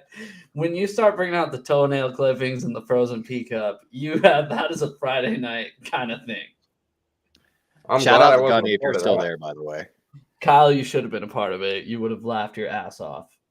We had rap battles going on. We had frozen pea cups. I've seen. Was this the one you sent me some clips of? Yes. Yeah. I had to watch that video about 5 times. So yeah. So, I'm laughing just thinking about it. Anyways, yeah, that's our guys. That's our little crew we roll around with. So, Kyle, you're up with the NFC South, and I think it would be before you pick. Mm-hmm. I just want to mention that this pick was originally the 49ers, and then it got traded to Miami, and then it got traded to Denver, and now it's the Saints. So I'd really like to see it traded one more time. All righty, and the Saints trade back. This is Hendon Hooker. This is where Hendon Hooker probably comes off the board. No, he doesn't. Yep, this is where Hendon Hooker comes off the board. No, he does not. He is not that type of talent, Levi. And he sits behind Derek Carr for 1 year because Derek Carr's contract is really a 1-year deal. Let Kyle make his pick. Is he in one of those get out after 1 year? I know it's big money, but I didn't look at the structure. Most of them are, I think. Levi, let Kyle make his pick. Okay. Sorry. It ain't Hendon Hooker. It ain't Hendon Hooker. I'll tell you that much. I think Luke Van Ness is just too much value here. Oh yeah, the fact that he's still on the board, absolutely. Like that's when you pick. I mean, that is a slight need. Obviously, I mean, you're looking at number 3 on D line, but that's picking. You're picking players versus need at that point. You're picking value. So Luke Van Ness is too good to go at 29. Rumor on Luke Van Ness. I've heard he won't get past Eagles at 10. I think that's smoke. I think they're blowing smoke. I don't think he's 10. But I think I'll give you credit though. I'll give a slight. I think it is part smoke, but because I'd say I'd put him at like the 14 to 18 range. He reminds me of Ryan Kerrigan. Hey Brian, I fuck with Ryan Kerrigan. I don't know why this is really random, but in Madden he was one of my favorite dudes to play with. For some reason he wasn't ever ranked very good, but he was a dog. I feel you on that. Yep, I agree. Well, Kyle knows the team formerly known as the Redskins were my team to play with, and then once they changed, Josh Norman, that bucktooth bitch. Yo, CCU. Chanticleer, shout out. Bryant, God damn it, Bryant. It is your turn. All right. So with the Eagles, I think it would be safe to take a safety at this time. So if you could bring up the safeties. Yeah, I think there's one Bama guy. Let's take the Bama man. Never mind. He's not rated. Wait, were you thinking of Branch, Joe, who already went? No, I thought Battle was rated higher than he was. Oh, no. Oh, wow. No. That's a what? That's 3rd round pick right there. Let me see. I've actually, all right, here, I got help with you. I got help with you on this one. Cam Smith, the cornerback out of USC, he actually plays a lot of slot corner / safety, which was Chauncey Gardner formerly with the Eagles. So I think that I'm telling you, I think that's a good pick there for the Eagles. Let's take Cam Smith. Levi? I'm sorry. Quit calling South Carolina USC. It really yeah. confuses the shit out of everybody here that's from Oh, the okay. West I know y'all are all West Coast. Coast. Yeah, when you say USC, I'm thinking Trojan. I'm thinking Yeah, Pete Yeah, Carroll. sorry. I think everyone's thinking Trojan. This guy's just a little different. And see, I even though I'm a Ravens fan, I grew up, guys, in South Carolina in Myrtle Beach, which is like a tourist trap, just like an hour south of Columbia, where USC is. I heard recently Myrtle Beach is actually ghetto as fuck. It is. It's always been ghetto. Don't let anyone fool you. So Kyle and Bryant, we were talking here one Monday, haven't right? joked. And Bryant was probably in the stream. And he goes, "Oh yeah, that guy from USC." Or it was Jadeveon Clowney. He's like, "Yeah, when Jadeveon Clowney came out of USC," and I was like, "What is this guy smoking?" He did not go to USC, but he was talking University He's of smoking South that Carolina. Gamecock. Yeah, Funny I was fact like, too, by the way, guys, the I Chanticleers was like, what? is basically the USC. Like it's the same thing. Question before we get to the 31st pick, are you guys down to do a second round? Because I I'm would down. love to. Anybody? Sure. Sounds I fun. want to, but I also want to eat dinner. But I'll keep rolling here for a minute. Do both. You can always eat and mute your mic, Kyle. That's facts. That's probably what I'm going to do here in a minute. Screw too. the family. Anyways, For the stream, no, I'm we kidding. have Totally kidding. Family. we have Kyle Hill representing the Kansas City Chiefs. Who is he going to take? I really want to go wide receiver, but I don't really feel like who's available at wide receiver. I think there's one guy, Downs. So I've actually been hearing great things about Downs. I think a lot of stuff I've been hearing is like people have him ranked higher than some of these top three guys, but go back. There's just I wish that the Chiefs needed more help at O-line because there's so many fucking offensive linemen left. What are we looking at? 6 guys and 5 of them are O-line? Yeah. I've never heard a whole lot about Dawan Jones, to be completely honest. Dude, with Will McDonald Levi, you got is anything still on on the him? board. On who? On Dawan Jones. I don't know about this guy either. Dawan Jones. Oh, the right tackle from Ohio State. Honestly, pretty solid. He's the one I was referring to. Could probably play left or right. It's just, Paris Johnson, who is a potential top 10 pick, was the left tackle on the other side. But he's definitely solid, projected to play more of the right side. Will McDonald, 4th, the edge rusher from Iowa State, still on the board as well. Really good player. But you were mentioning Downs. I watched the combine footage. It's on one of my lives. I'm telling you, when I watched Downs, he looked good. He looked so fluid and natural, and he tested well as well. I could also see Breesy going here. I can't believe he's still on the board. Breesy's been falling a little bit. Really? He was originally I saw him at one point at a 15th, and to my Ravens at 22, and now he's ranked 40th. So I don't know what happened with him, to be honest, but he's been falling. This 2 week leading up to the draft too is just you will see dudes projected at 10 and then projected at start of the second round, and it's like you just don't know what's going on there at that point. Look at Kyle Hamilton last year. Was originally supposed to be a top 5 pick and fell to us at 14. I like Osiris Torrance here. I'm just going to go to that spot. I've been a fan of his. I think that's a good pick. I think that'll work out nicely for them. Who's that puts them that pairs with who's that?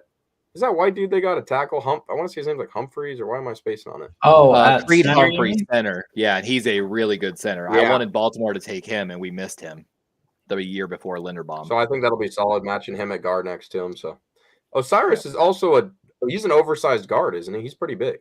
He's a big dude. He can move people. Yeah. He's the clear number 1 guard. 330. Yeah. Holy cow. That is a huge guard. Yep. That's a big boy. It says 330 here, but it says 347 down here. Levi, you're on the clock. Oh, the Steelers are literally drooling right now. So they went and got their first round corner, Joey Porter, dream pick. There are still all these amazing tackles on the board, and Steelers need tackle help. I think they're ecstatic. I think this pick, again, Broderick Jones is on the board. I think the pick's Darnell Wright from Tennessee. That's what I was thinking too. I've seen him graded higher than, I know PFF doesn't have it that way, but I've seen him graded a lot higher than Broderick Wright this whole time. Mm-hmm. So the Texans are now on the clock. Now, AFC South, this is Bryant. Keep in mind they already got CJ Stroud, and Keanu Benton. So they got defensive line and quarterback, and they need a receiver, a center, and a D lineman. Can we go and check out what the wide receivers look like? Your guy, Josh Downs, still on the board.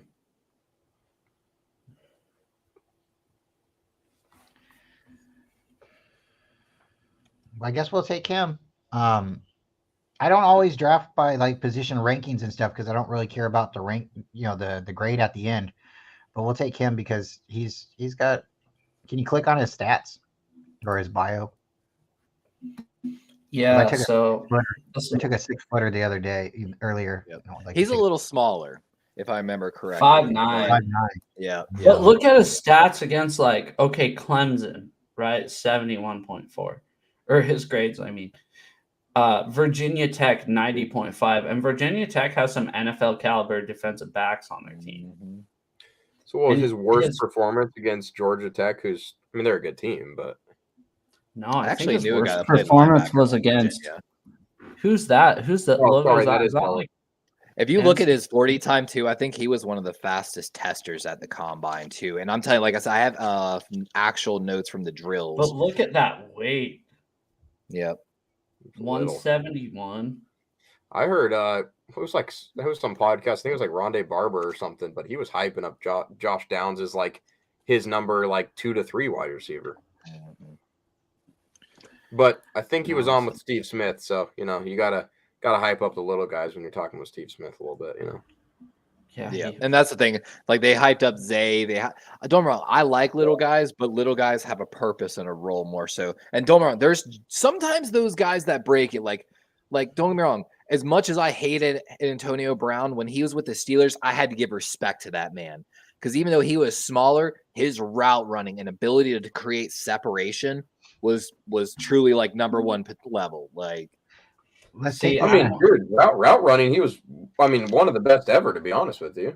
Oh, I used to watch his route running videos, honestly, like how he would set up his fade routes. Like it was art. It really was. No, watching that dude destroy every, like no one looks at him in a positive light anymore. And it honestly was a bummer to me because he is so fucking talented. Now he's this cocky ass rapper boy that's getting in trouble all the time. And I'm like, dude, you're just tarnishing a legacy that someone could argue that you were a top 15 wide receiver ever. And there's arguments to back that up. Well, I could argue that I like Antonio Brown for what he's done off the field. Okay. Yeah, no, you're Bryant, I'm sorry. You're quiet over there tonight, Bryant. You tired? I can tell you later. I'll tell you off chat. I'm sorry. No, you're good. You're fine. Let's take this guy. So Josh, I have the Arizona Cardinals here. They need guard and center a lot. They need everything. I got a few till I pick. I'm gonna grab some food here real quick. No, that's fine. Yep. Text me, Joe, if I'm up. No, you're good. So the Cardinals need guard, center, D lineman, cornerback, and honestly, as we know, what else? They need everything. They kind of suck. So I'm feeling Broderick Jones is the one you think that could move to guard, or was that somebody else? I really wasn't sure because he's 6'5". You normally don't like your guards too big. It's just like this thing, like with your core helps your quarterback. He might at 3'11", but I doubt it. Like he's a really good tackle. Like who'd they get in the first round? They got Will Anderson. Yeah, Will Anderson. I know it's tough. Let's just go Brian Breesy here. That he's still on the board. Oh wow! Okay. That would make sense to replace Zach Allen, right? So. I think so because he's like that 298. Yeah, that would make sense. I like it. AFC South, we got Bryant. They need all offensive linemen, I guess. Except left guard. I think they got Quentin Johnson, right? So, quarterback, wide receiver, and I think we addressed the quarterback earlier. Yeah, they took Anthony Richardson. So I guess it's wide receiver, O-line, cornerback. Let's take wide receiver. Just the top one, or No, scroll down a little bit. I want to see if my guy's there.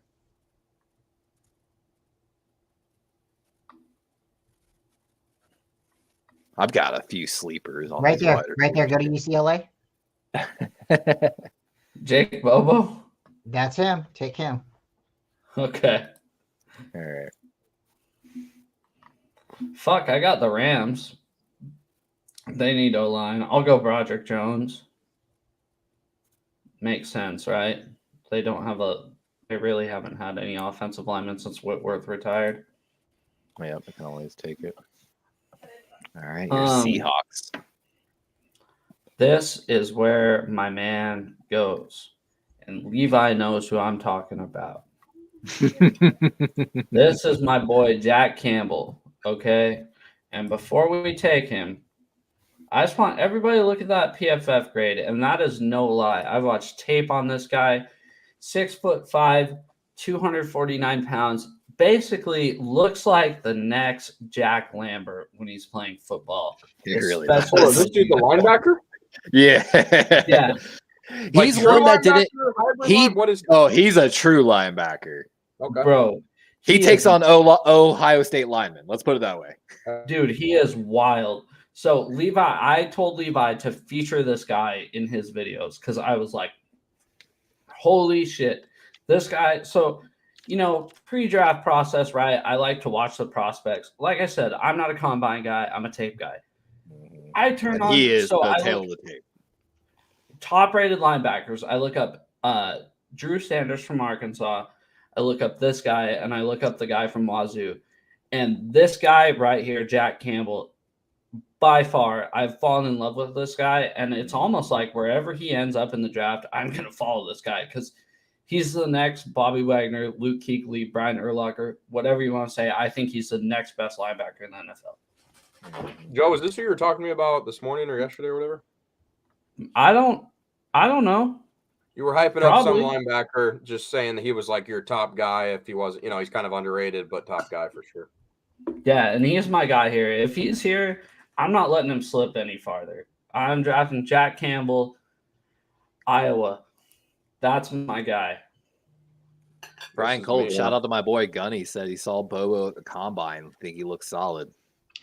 Yeah, I started paying attention to him after I started looking into DTR, and that guy, that's his guy. So I'm like, maybe the Niners could get him. Maybe they could get him and DTR. Just thoughts. But Brian's a huge DTR guy.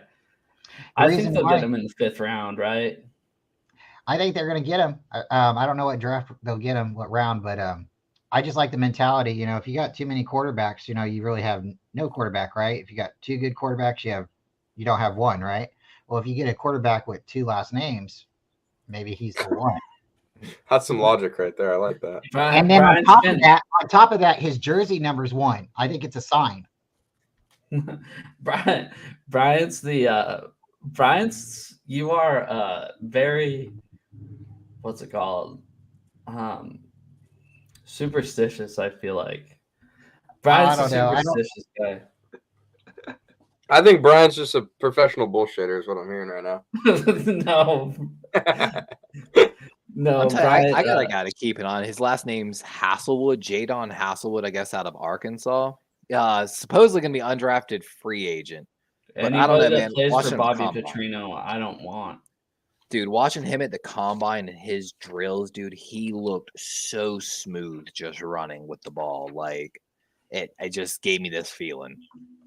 Bryant, it's your pickup here, AFC West, or Kyle, it's your pickup here. We got AFC West. They got Will Levis in the 1st round. They need O lineman, D lineman, defensive back.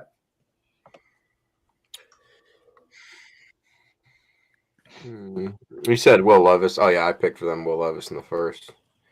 Mm-hmm. I mean, there's still too much talent, I think, to not, go tackle here for O line. I would just take the top-rated guy. Okay. Even if they're not picking them, someone's trading up for them. Yeah, exactly. They're not That's the getting thing, past is that those I don't picks. think there's enough. I think there's too much talent, not enough need at those spots. Whereas like where guys fall, it's kind of a reach. So I do think you'll see a lot of like trade up, trade down for tackles. I really feel like Well, though and we've I got think 3 this like year- elite players left on the board, really too. And that's this it. year, unlike last year, you had like top 10 talent in Cross, Iquanu, and Evan Neal, right? And this year they're more like middle first round talent in God, I don't even know who they are anymore. Broderick Jones is one of them. I know that. And then Anton Harrison, Darnell Wright. Pierre Skoronsky is who I was thinking of. Yep, Skoronsky. But they're more like top 15 talent, maybe top 20 talent. So I don't know. Kyle's back on the clock with the Panthers. Let's see. We got Bryce Young at pick number 1. Their needs are quarterback, wide receiver, edge. Yeah. They wish they could have got Josh Downs, UNC kid, kept him in Carolina. Oh, that's not who I was thinking it was. It's another complicated name. There's a edge rusher from Northwestern. Did you go to edge? Yep. I know who you're talking about.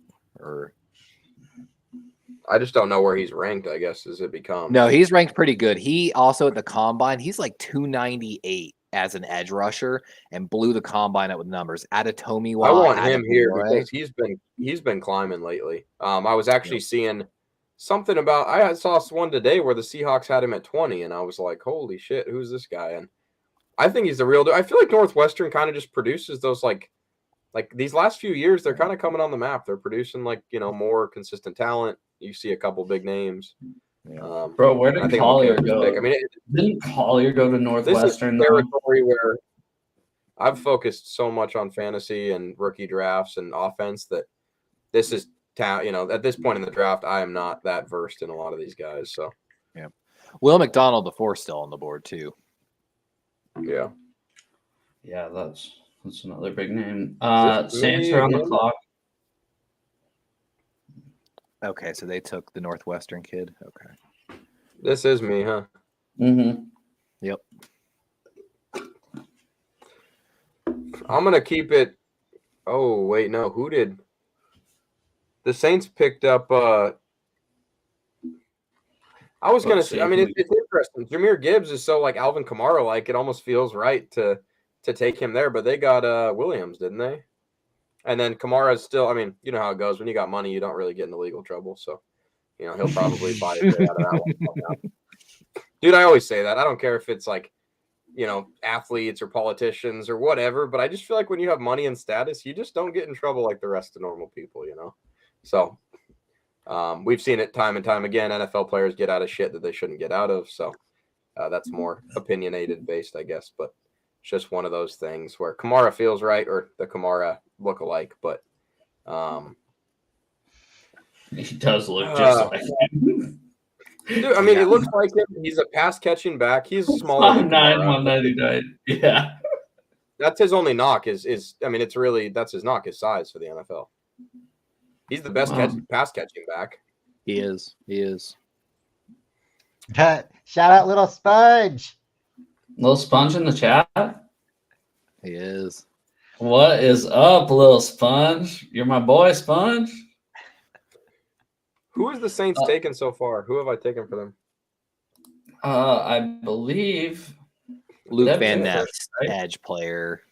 No, they have another one too. Say, right? Then Will McDonald doesn't make sense. I got Van Ness. Yeah. I think they only have. Where was their original pick at? Oh shoot, they were at 10. They traded to the Eagles, right? Yep.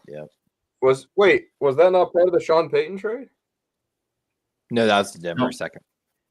Yeah, like I said, 29 went from San Francisco to Miami to Denver to New Orleans. And Joe, I wanted to say something earlier when you were talking about your boy Jack Campbell and Drew Sanders. The other linebackers to keep an eye out on, Trenton Simpson, the linebacker out of Clemson. The kid's good. I don't know. He originally was a first-round talent, but has been falling. And then there's going to be 2 really interesting prospects: Henry Tu'o out of Bama, kind of later and then Owen Popo out of Auburn. dude blew the combine up, but it wasn't just like his running numbers. Dude, man, threw up like 29 on the bench press. He's ranked 164. But I'm telling you, keep an eye on Popo. He might be an actual animal if he can get. I don't like Sanders. I really don't like. He transferred from Bama to Arkansas because he got beat out. That's my problem with him. He left. Another one I like is Noah Sewell here, linebacker. Yep. His brother's Penei Sewell, the tackle for the Lions. He looked pretty good at the combine as well. He looked quick. What do we got for corners left here? I think there's still one solid corner, if I'm not wrong. Yeah, Miami kid. But see, I like Keely Ringo. This is where it's going to get interesting. Here, but shoot, I didn't realize Keely Ringo's dropped this far. Hey, I was just about to mention Keely Ringo, Julius Brents. Fuck it. I want Keely Ringo. I don't care if they think it's a reach on PFF over here. That dude is like the most. He's got the measurables right there. That's NFL size, and people say his hips are a little tight. I get that, but I don't know. I like that dude. I think he's going to be a dog in the NFL. He's actually on one of my highlight reels, but not for the good reasons. Someone threw a beautiful pass right over him to their wide receiver. It was a highlight for the quarterback and the wide receiver, but no knock on him. It's always tough to see, but the more you play, the more you're going to be on those low lights, as opposed to just highlights. I love the kid, though, honestly. Bryant, you're up. The Titans need wide receiver, O-line, and in the first round, I believe they drafted an offensive lineman. No, we took wide receiver Jackson Smith and Jiba first round for the Titans at pick 11. Can we go O-line? Okay, so yeah, I guess that'd be the next logical pick, right? Dawan Jones is a solid right tackle. I don't know. Let me check their depth chart real quick. They got to replace Taylor Lamont, basically. They kind of do, yeah, if I'm not mistaken. Let's take. No. They signed Andre Dillard from the Eagles for left tackle. So they don't need a left tackle. Well, Brian, what's up? Let's take that one where your mouse is at. Okay. I got the NFC North. I don't remember who I picked at 13. Brian Branch, safety. Yep. So we're obviously not going to go safety again. This is where we're going to go tight end, and I think this is where Sam Laporta goes. Okay. AFC East. That's Levi. Yes, sir. So I got to double check where we took in the first round here. Where is it? Dang it. We took Paris Johnson, the tackle. Okay. This is where one of my guys I was just mentioning comes off the board. This is where Trent Simpson, linebacker from Clemson, comes off the board to the Jets. Okay. Love the kid. Man, it's hard to not go with Will McDonald though, but they've got so much edge already. He's still there. And the Falcons, NFC South, Kyle. That's probably where he comes off the board, honestly. Yeah. Where are we at, Falcons? What did I pick for them earlier? They got a Nolan quarterback, Smith right? edge. No, yeah, they got Nolan Smith. So they went edge already. I mean, it's kind of a weird spot. Yeah. Mozzie Smith would be a good one. His name is dropping too. So yeah. Who's back? Who's your wide receiver right now? Drake London. Yeah, they got Drake London and Kyle Pitts. I want to know who's available. Who's at wide receiver? There's some good names available I right now. phrased that better. Marvin Mims, I've heard a lot about. Kind of a third round guy though. Yeah, he blew the top off the he blew the top off the combine, but he's like not terrible. He's like borderline 6, but there's some good names. One of the smallest wide receiver drafts. I feel like everyone's like 5'9" to 5'11". It's hard to gain separation when you're a big man. And that's something I've told Joe, like when talking about DK Metcalf, a big man that can create separation is considered elite. Always, basically. Hey, and his buddy AJ Brown. Don't forget about him. Well, Brown. And even Debo. Debo's only like 6 foot, right? But he's stacked. Debo's like built. So When Well, I that's used to the tough coach part wide is, like, receivers, it's I had one to thing to tell them be to sink their hips. it's one thing to be skinny, like, you know, like weight, it's one thing to be a little short, but when they're down on weight and on height, it's like, dude, I picture, you know, another John Ross coming out or something where you're like, holy shit, he's fast as hell, but he just couldn't keep it together. I mean, That's kind of NFL's Mims, a I different feel like, beast. a little bit. Like, he looked good route running, but I'm trying to find Hey, his. John Ross. I like Jonathan Mingo. Oh, go ahead. John Ross. He played in Washington, right? Yeah. Yes, sir. My buddy from Stockton, California. He made it up to Washington. He didn't get to start, but he was on the same team as John Ross. Oh shit, dude, That's that's pretty cool. sick. Yeah, he won the. Yeah. He's got the 40 record still, right? I'm Yeah, not like sure, 4.26 or 4.24. Yeah. but I I thought it think was he like got drafted by 4.22. the Bengals. I think he got drafted by the Bengals, and Yeah. his family, my buddy's family. Well, I'm friends of the family. They're all excited for him, and I was like, man, I want him to come to the Niners, and they're all Raider fans, and they're like, no, anywhere but the Niners. I was like, you guys, And you man, got we could've won a Pettis Super Bowl. instead. Yeah, we could have won a Super Bowl. You know, I'm like, if you want your guy to do good, you put him on a good team, and they're like, so it could have been. So this spot's interesting. I think it's funny that we're just talking AJ Brown and DK Metcalf because Jonathan Mingo is another one of those big ass, strong wide receivers. Yeah, same like, college click on him too. real quick. Yep. Yeah, that's why it's weird. Like, 20. but have you seen pictures of that dude? He's got a stout frame on him. And his draft stock is only going up. Look at this. Let me see if that's who I think it is. But I think that's part of this draft is you got so many little dudes that when you get that bulkier, you know, some teams want that. So I think it's kind of tough, but I don't think any wide receivers are worth the value here. Yep. They don't have a quarterback, do they? But I don't. Oh, go to quarterback. A lot of people have been high on Rashee Rice, that kid out of SMU. There's a little bit of worry about his level of play, but he's a 6'1" guy, and I'm pretty sure if I remember right, he looked pretty good at the combine if I have my notes. Part of me still feels Yeah, like I the don't like Falcons are any of going that. to end up with Lamar. You think so? Rice has been mocked to us in the second round pretty recently, actually, as well. Who? Oh, Rashee Rice. Yeah, Rashee Rice. I've got nothing but good notes on him on all of his drills. I thought you said Bryce. I was like, oh, yeah, he's not going number one now. He's being ranked to the Falcons in the second round. Yeah, Mims ran a 4.38. I want to double up on him here. Yeah, I don't blame you. Go Will If McDonald. McDonald can basically play Or this linebacker. guy, Uzoma. I got Nolan Smith on them earlier, right? Yeah. Oh, no, that McDonald pick, by the way, makes a lot of sense, actually. Sorry. Yeah, stick to McDonald. Sorry. Let's see. I had the Packers earlier, so I know I picked Sam Laporta, right? And I also picked Brian Branch, safety. So I think is Mozzie Smith. Oh yeah, he is. Mozzie Smith, right here. D lineman. It says one of their needs is quarterback, but there's no way. I don't think they're drafting a quarterback.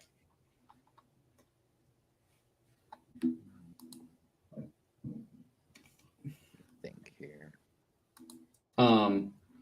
Who's got the Patriots? That would be Levi. AFC East. Let me double check here. What do we take in the first round? We took a tackle. Yep.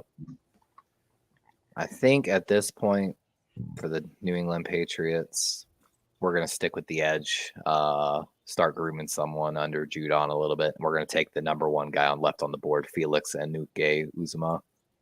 I wasn't even going to try to say the first half of his name. Brian, we got you. They need, let's see who we picked in the first round, but their needs are quarterback, guard, center, linebacker. Where are they? We picked a center already, so they got their center of the future. Still need guard, linebacker, quarterback, and I think they want to stick with Sam Howell this year, but who knows? Yep. So Let's check out linebacker. Okay.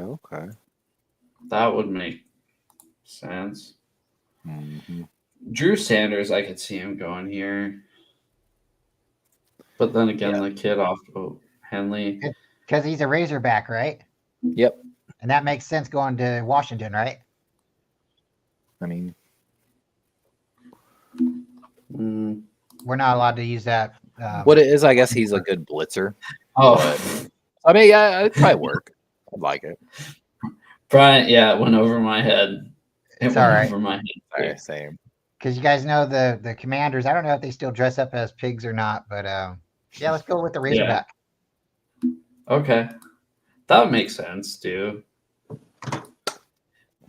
I just don't like him personally until he plays for the Seahawks, and I love him. I got the Lions here. I'm a Hogs hat. I'm gonna see who we picked. We got Quentin Johnson. So we got cornerback, wide receiver, and what corner. else? You got Christian Gonzalez earlier too, didn't you? That's what I meant, cornerback. Oh, sorry.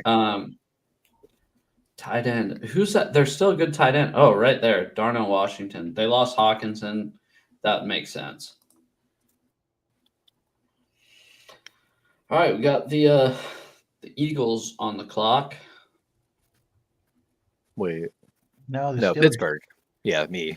I don't know what I'm saying right now. You're fine, man. That's my bad.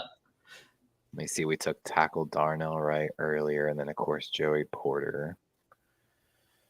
So we got our DB tackle. We need a linebacker to replace Bush, I guess. Yeah, he came here to Seattle.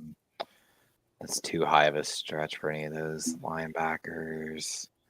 I mean, man. Oh, this is tough. Jameer Gibbs is on the board. Like they could groom him to be the next back there. There's a really good guard on the board. I think Jameer Gibbs comes off the board here to the Steelers. I don't care what anyone says.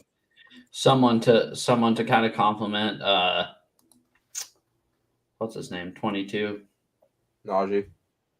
Yeah, Najee Harris. Because isn't Najee coming up on his? Kyle, we got NFC South here. We got the Buccaneers, and they need a whole lot of people. Quarterback, tight end, offense.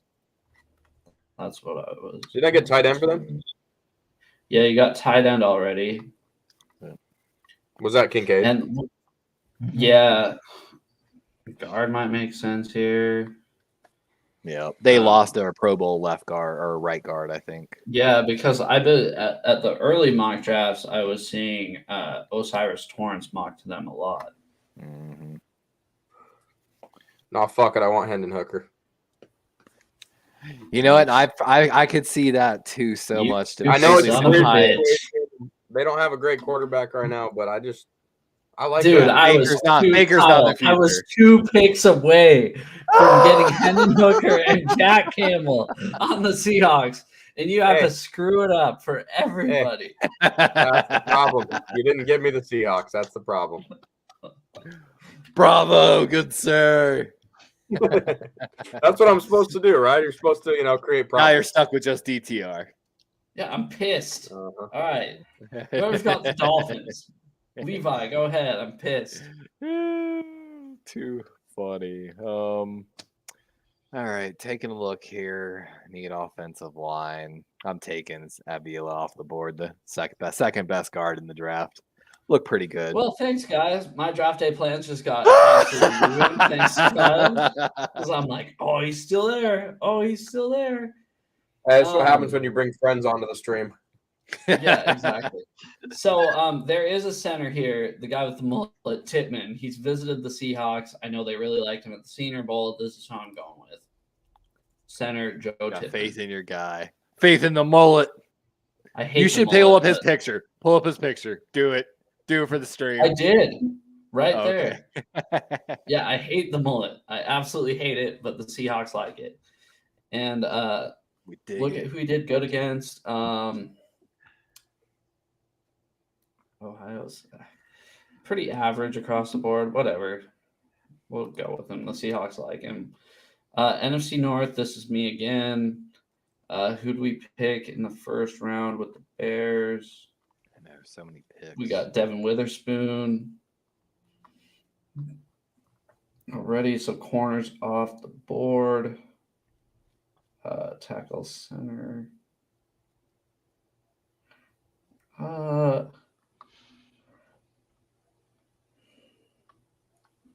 We'll go with this Luke Weibler here. Kyle at AFC West. I like it.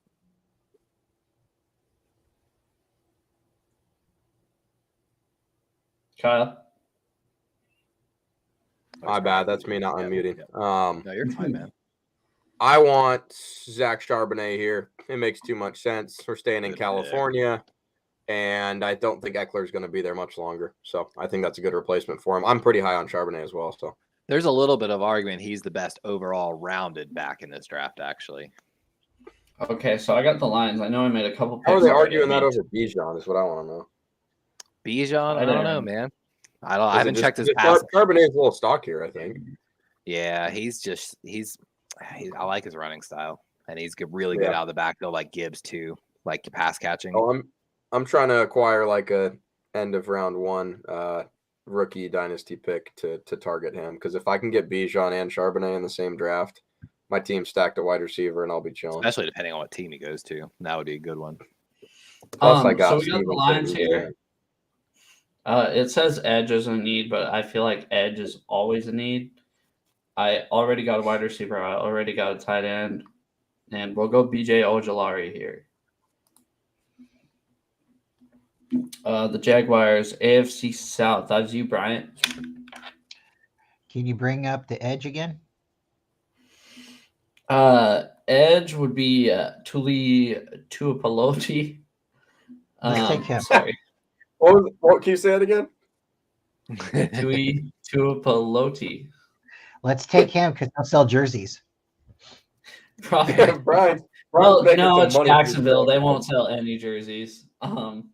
Not in America, but in the UK they will. Brian, you got a couple picks coming up here. We got the Giants. Let's see who they picked already. You got a wide receiver already. They need wide receiver, center, linebacker, safety. I feel like most of the linebackers are off the board already. Let's try safety. Or we can try another wide receiver. Let's go for another wide receiver. You can put multiple positions, by the way. So if you just add linebacker or whatever they need, so it'll show the board with all just the positions you filter it by. I haven't heard a lot about this Nathan Dell guy, to be completely honest with you. Dude, I'm telling you, Dell's good. Dell, I think, made a huge one-hand catch in one of the drills. Quarterback put a really shitty ball to him, and he that would make sense. It's the Giants. They'll have the next Odell, who catches like one great pass a year and then stuff. Trying to find my notes. Let's take him. Okay. Or it was Bell. You got the Cowboys. Bell's good too. You got the Cowboys. I believe we picked up Jordan Addison already, wide receiver. Needs a running back, D-line, linebacker, cornerback. There's a couple. Can we look at quarterbacks? QB? Yeah. I don't think there's anybody worth taking right now. I mean, some people would argue Tanner McKee, borderline second to third, I guess. But what about Stinson Bennett? You think he'd be a good Cowboy? No. He'd be the perfect Cowboy. Let's take him. Yeah, that's a great pick. Going Stetson. Taking my future guy, my backup, one of the better deep ball throwers in the league. I don't think Dak's gonna be there much longer. I don't. He might be right on that though. He's not wrong. You actually might be. All right, my Bills are on the clock. Yeah, AFC East. Let me see. Yeah, back to back here. Trying to see who we took all here already. Sorry. So I took Emmanuel Forbes in the first round. I haven't had a second pick. So, all right. Let me go to that D line. We got to address D line and edge here. Just someone that can get down in the trenches. I think with that being said, the pick here is going to be Isaiah Foskey. I think, let me double check him real quick. Sorry. Yeah, Foskey is who we'll take here. He Is he can a play a D little bit. lineman? He's an edge player technically. I think. Yeah. No. Can I change my pick? Is it too late? No. I'm gonna take actually Gervon Dexter Sr., Florida defensive tackle. I think he's rated a little too low. I think he's going to be actually a really good interior pass rusher, which would be something the Bills desperately need. Going back to the Bengals, I took care of tight end already. I'm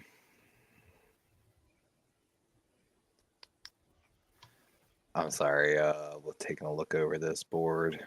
Oh, That's yeah. This is where I hate to say it. I wanted this kid, but this is where Julius Brents comes off the board. Fun fact, guys, Julius Brents has had a pre-draft visit with every single team, all 32. No, he is the talked to Seahawks guy in the 4th round. No, I he's hate coming off you the and board Kyle right right there. now because you're He's pissing me coming off. that board. He's going. Look at this guy. I'm telling Kyle, you, I want he's you to going look at this second. guy. Julius Brents, He's going prototypical second round. No way. Seahawks cornerback, 6'3", 198, massive wingspan. Hot take: he's going to be the sneak pick of the first round. He's going to creep into first round picks for corner. No, he's not. He's going to be in the 4th. Calling it. He's not dropping out a second, bro. All right. Well, I'm back to the NFC North, and I'm going to fuck this up because I'm no, I'm just kidding.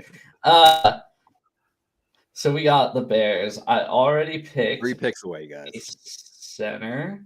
I already picked somebody else. A cornerback. There it is, Weatherspoon. Tackle. We'll just go with the top-rated tackle on the board. Cody Mauch. Yep. North Dakota State kid. No, he's Bryant. For the Eagles? Yeah, and let me see because they already had a couple picks already. They had Bijan, running back, and they also had cornerback. I want to get a tight end, I think. Okay. Musgrave? Yeah, Musgrave is. Yes. Not that Kelsey. Well, Kelsey plays for the Chiefs, but his brother's he's not a tight end on the. He's not a tight end on the team. He's a center. Eagles. Center, huh? Center. Yep. But let's Really go. good one, too. Let's go with a tight end. Let's get that one Musgrave. It actually makes a lot of sense because they did that when they drafted, what was it, Godare, and then he went to Dallas, or no, who did he go to? They have a history of picking 2 good tight ends, so. Kyle, you have. I remember when they had Kyle, Selleck. He was really good. I got the Chiefs. Is there? Selleck was Why? nice. What did I do first? I can't remember. I wanted to go wide receiver, but I didn't. No, you went guard. Osiris Torrance. You Oh, have yeah, go anybody wide on this board? receiver.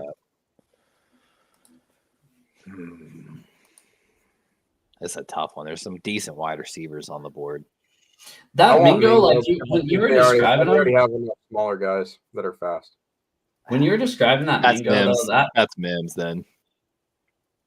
They got too many of those.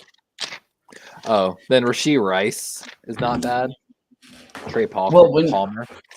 when you were describing that Mims or Mingo, sorry, I was like, you know what? That sounds like the opposite of what the Chiefs have already. So That's maybe why that's I'm. it. Okay, I got it for you. Trey Palmer. If you check him out, I think he's over 6 foot. He was the fastest wide receiver of the combine, 4.33, over 6 foot as well. His So he's ADP big and is fast. 114. I want Mingo. Okay. I respect the Mingo pick. And with that, guys, Grading our draft. How does it know anything? I know, right? I will download this image Yeah, I just did too. and then we'll do full results. Is this way on Thursday we can see how wrong we were? Basically. Yeah, basically. We're all going to be so wrong. Yeah, there's 100%, going to be that's so cool. much shit. That's why I just threw in a couple random picks that I CJ have like Stroud's- more heart picks.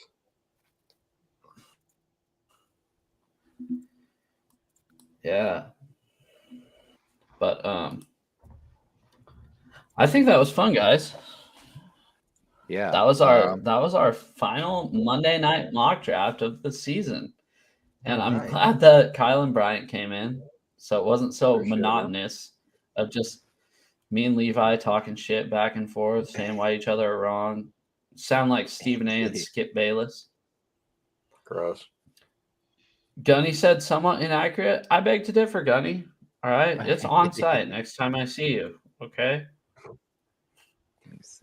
I want to see Gunny's. I want to see Gunny's mock draft then compared to ours, so then he can see how wrong he is too. Yeah, Levi, are you trying to share your screen? I am actually. Let's see here. See if we can go back to the beginning here. Don't show me the nudes. Show me the nudes. So I thought, I got ours on here as well now, but that's ours. Yeah, that's ours officially, our first round right there. But okay, I thought it was interesting just to compare kind of against, you know. So what's funny is we took someone, took Anthony number 4. Yeah, I was just trying to compare. Someone had him. Who's Donahue? So number if you 3? look it up, people who had over the past 5 years, these two guys had over the past 5 years have the highest percentage of correct picks in the NFL draft. So I used these two as an example. Over 5 years, he's done. Everyone's an idiot with the drafts. Everyone's sub 550%. Let's put it that way. No one is even above 50% in calling their picks. But this shit feels like baseball. It is a little bit, dude. Especially when you get into the trades, there's no predicting this. Like, I'm stoked for those top 10 trades this year. I think it's gonna go wild. Oh man, for real, dude. I was thinking, random kind of hot take, I guess you could call it, is I was thinking that T. Higgins might get moved because they couldn't afford to pay Chase and Higgins, but then Higgins got paid. Mm-hmm. They do that. That roster is not even fair. I mean, they'll get rid of Boyd. They'll pay Higgins and Chase. They'll probably have a rookie running back, and then Boyd will also probably be gone when his contract's up. I'm calling for some draft day craziness. Houston trades to Las Vegas at 7, and they basically flip-flop C.J. Stroud and Anthony Richardson at 2 and 7. So the Raiders would get C.J. Stroud at 2, and the Houston Texans are comfortable with Anthony Richardson at 7 while fortifying their draft stock even more for the next year.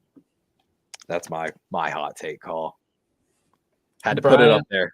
I know that draft season is rough for you this year, but trust me, me and Kyle know how it feels to not have a pick until the 3rd round, and we get it. It sucks because you're stuck talking about other stuff, not the draft, when everybody else is having all the fun. We ended up we're having a lot of fun this year, I will say. A lot more than we've had. Yeah.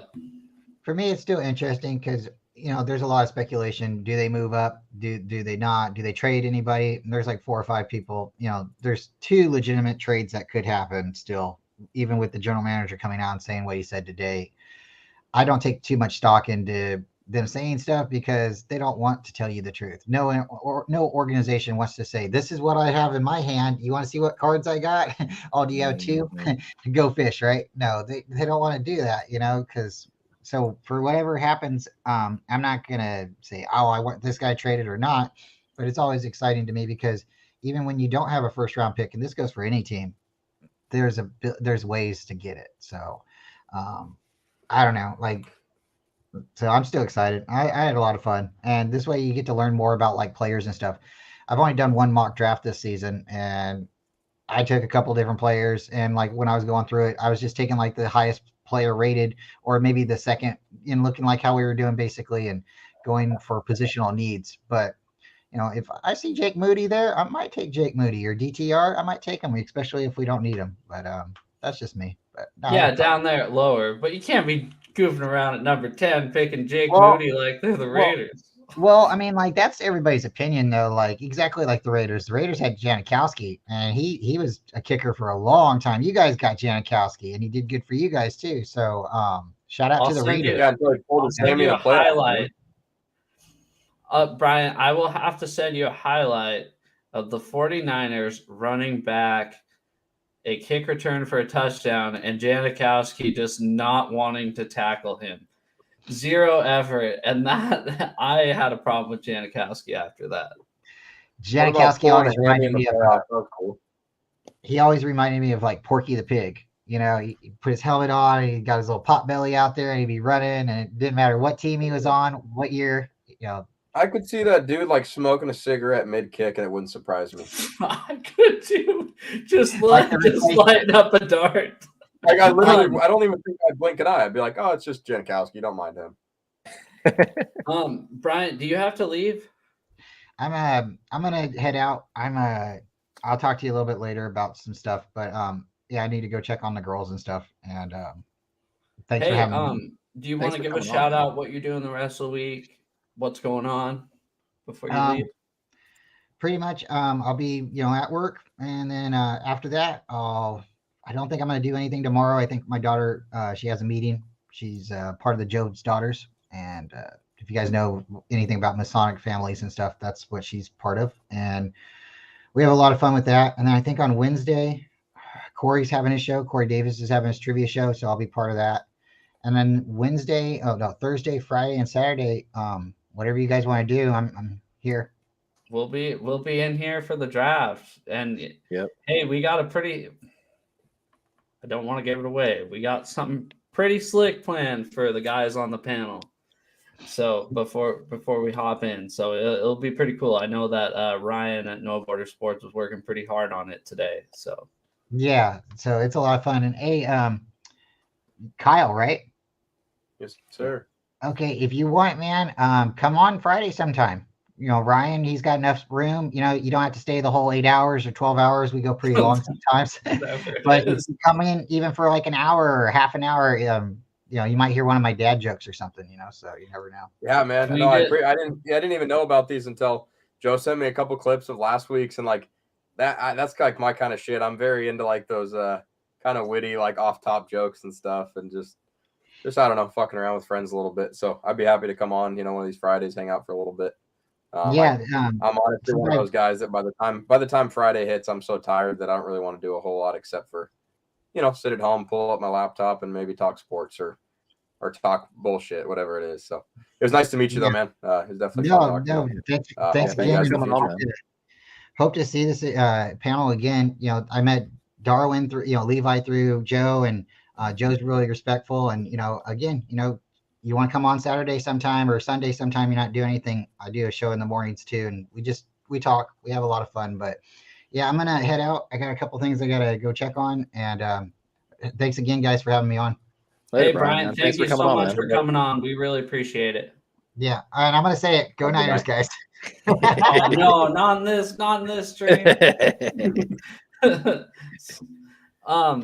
So yeah, John Jay just came in the chat. Very sorry I'm late. Just got home from work, but I'm here. God damn it, John Jay, you missed the whole fucking show. All right, we were pissed. No, I'm kidding, John Jay. It's all good. Thanks for stopping in. We appreciate it. Mm-hmm. Is there anything before the draft that you guys want to talk about? Any sleeper picks that you can see the Seahawks or the Ravens taking? Man, I'm trying to remember the guy I called to y'all. I'd have to pull up my Excel spreadsheet. I have a nice little list of sleepers here, Brian, and you can, or Levi, you can tell me what you're thinking. Yeah, let me hear him. Okay, we got. Now this one I brought up to you. 7th round guy. Weird PFF grade because he was ranked 3rd out of 308 quarterbacks. Clayton Tune. What is going on with this guy? I was trying to ask you about that. I got the quarterback, correct? Yeah. What is going on with that guy? Why is his PFF grade so high, and why is he not regarded as a top quarterback if his grade is so high? Oh man, what college does he come out of again? And this was something I was mentioning to you before. This is a really deep quarterback class. Edge is +5 at the highest. The next highest grade, according to PFF, of this class is the quarterback at +2. Tune, when I was watching him at the combine, he was spinning it. He was a day 2 quarterback, so he was out there with Anthony Richardson and CJ Stroud. But I'm telling you, dude, I only have out of 3, 6, 9, 12, 20 plus throws that I have marked on these drills, maybe 2 to 3 slightly like I didn't take away points, but I didn't add points, basically. Like, he looked good. He looked better than some of these, bigger name quarterbacks like McKee and O'Connell. So I like him. I just don't understand why he was so, like, I never heard of him until, like, I was just scrolling through the prospects, right? I'm going, what's going on with these guys, right? Like the quarterbacks, I kind of like the Seahawks, they always kind of take a sleeper guy. And I look at this guy and I look at his grade and I'm like, holy shit, 92, which is higher rated than like CJ Stroud. So I'm like, what's going on with this guy? I mean, maybe he's got something there. Probably not, because most collegiate quarterbacks don't have it in the NFL, but just a guy to keep an eye on. It's also I missed it. I was slightly sending a product text. Which guy are you talking about? Clayton Tune, quarterback, Houston. His Levi, pull up his PFF. If I'm not mistaken, part of also what it is systems wise. System has always run a traditional, if I'm not mistaken, air raid offense. So the numbers are sometimes slightly inflated. And of course, like their level of competition, they're playing East Carolina, the Raging Cajuns, Navy, Memphis, but they do play Texas Tech. But so the thing is, like, if you remember, I believe Casey Keenum also came from Houston as well. And he used to put up 4,000, 5,000 yards a season and in Houston. So I think that's part of it, but it can translate. It can. Look at Patrick Mahomes. He came from an air raid offense in college. Yeah, for real. How about a couple other guys I got are okay, now Kyle Santa Barbara. Kyle, these are guys that you're going to want to keep an eye on. And if you need to go at any time, let us know, obviously. You're good. I'm chilling. Jared Clark, Broderick Martin. We need a nose tackle. We don't have one on the roster. If we're going to run a 3-4 defense or a bear front against the run, we need a nose tackle. These guys are 6'4" and 6'5", both around 330 pounds. It'd be a great replacement for Al Woods. Jared Clark is from Coastal Carolina, and then Broderick Martin is from Western Kentucky. Shit, because we got no Puna, no Al Woods either, right? Did Al Woods sign anywhere? I think he's almost leaning towards retirement. Oh, okay. So my boy Gerard Clark, CCU Chanticleer, shout out. I went to CCU, actually. That's where I first started college. Oh, never mind. Don't draft him. I'm always a CCU guy, man. I'll always support CCU. Funny, and I was trying to tell a story. If we know if we let guys like you in CCU, he's probably not very smart, but that's fine. So CCU is a very small college by the ocean where most people would send their kids to go to a party school by the ocean. Let's put it that way. So you're not wrong. And when CCU athletes couldn't meet, because it's already a smaller school, so it's guys that can't get into D1 schools sometimes. Whenever they couldn't meet the academic requirements, there's a small tech school also called Horry Georgetown Technical College, which is also where I went to. And so what they'll do is send the athletes to tech for a year or two, let them get their grades up, and then bring them back so they can play eventually. But yeah, they've been a top 25 team for a while. So one guy that I'm really hoping the Seahawks get this year, other than the nose tackles there, Jack Campbell, middle linebacker, Iowa. I just can't believe this guy. When I watch him play, I'm thinking, God, that guy's going to go top 10. And the fact that everybody has him graded as middle second round. He performed poorly at the combine. Like, he did all right, like in some. I don't care about the combine. It wasn't even the like the 40s and stuff. It was in the positional drills. He looked so stiff in the drills. But it's one of those ones every guy was saying, watch the tape. Look at him on the field. Mm-hmm. Look at this guy on the field, and God, I have not seen a collegiate linebacker that I've thought, oh my God, that's the guy we need. I agree. So, especially that big. They're not that big anymore. And not even wide. He's tall. He's 6'5" or 6'4", depending on which grocery store he leaves. And he can blitz up the middle. He's not bad up the blitz. But yeah, he can cover. He can blitz. I mean, I look at this guy and I think, boy, that is the next all-pro middle linebacker, right? I hope y'all don't pass on him because you signed Devin Bush and your guys feel comfortable. Like, I like Devin Bush. He played in the AFC North, but I would still take Campbell.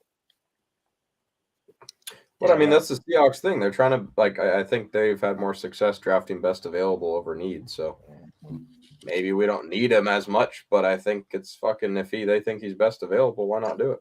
Yeah, and that's the thing too is Jordan Brooks. He's really only got 1 year left with the team. He really does on the contract, or maybe it's 2, because they think they're going to let him walk though. What I'm saying is, okay, you got Brooks. You have Bobby, and then you have Bush. No, I get it. I love Jordan Brooks too, but he's not great. But if we could get an all-pro there at middle linebacker, I don't care how much I like a guy as a person. I don't care about how good he looks in the uniform. This guy, watch this guy's tape. I mean, holy shit! If this guy can perform half that well, he was the Biletnikoff winner. I mean, he was the best linebacker also in college football last year. And if I'm not mistaken, dude's been like a captain for I don't know how long. Like he is leadership. Like I understand why Joe is so in love with the guy. I would love him honestly as Patrick Queen's replacement as well. Yeah, and you drafted Queen the same year that we drafted Jordan Brooks, and I think he was the only he was the linebacker before Brooks. I think probably either right before or right after. Yeah, they were they were within a few picks of each other. Who was that other D tackle you mentioned, other than my boy out of CCU? Broderick Martin, Western Kentucky. I just basically look for big bodies that can play nose tackle. I get that.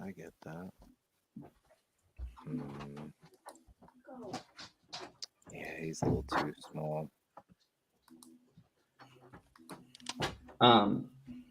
And then Deuce Vaughn is another one I really like. This guy's like 5 foot.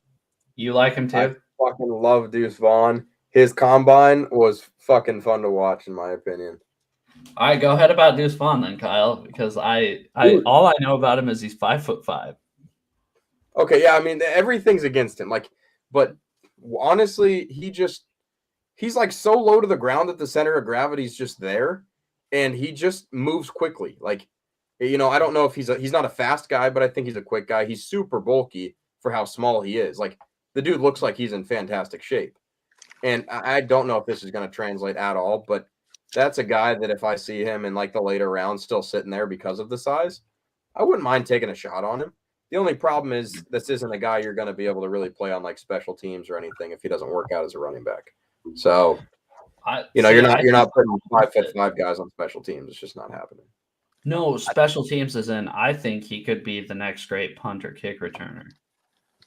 Yeah, that'd be cool. Yeah, I mean, returner wise, he just won't be like a gunner. He's not gonna be anything, fucking block. No, not a 5'5", but couldn't you see him kind of being like the next Darren Sproles? Because that's what I think his NFL comparison is. Well, and I don't know, like Levi, you probably track the stats of it more. I don't know what his combine stats looked like compared to other guys, but I liked his drills. I liked the way he moved. Like he just more looked fluid. He looked athletic. He did, honestly. He looked good in his drills and athletic. I don't know did he run at the combine? I feel like he did. I'm trying to find my notes on it now. Those little running backs was one of the only days I watched. I just think it's cool that I'm bigger than an NFL player. If Deuce Vaughn's gonna play in the NFL, I'm like, oh yeah, you midget. Look at me, I'm huge compared to you. I think the word's a little person. Yeah, I'm telling you, one of the guys I like is Chase Brown, the kid out of Illinois. Like, dude, I got another one too. You go on that tangent, but then I got one too. Go ahead. That's all I wanted to say. What is it? Roshan Johnson, the dude that's been playing behind Bijan. Mm-hmm. I mean, you're gonna be overshadowed by a guy like Bijan. Like it is what it is. But the dude's been like, if you can put their stats together, it was like the best rushing duo in the country. Well, bro, look at.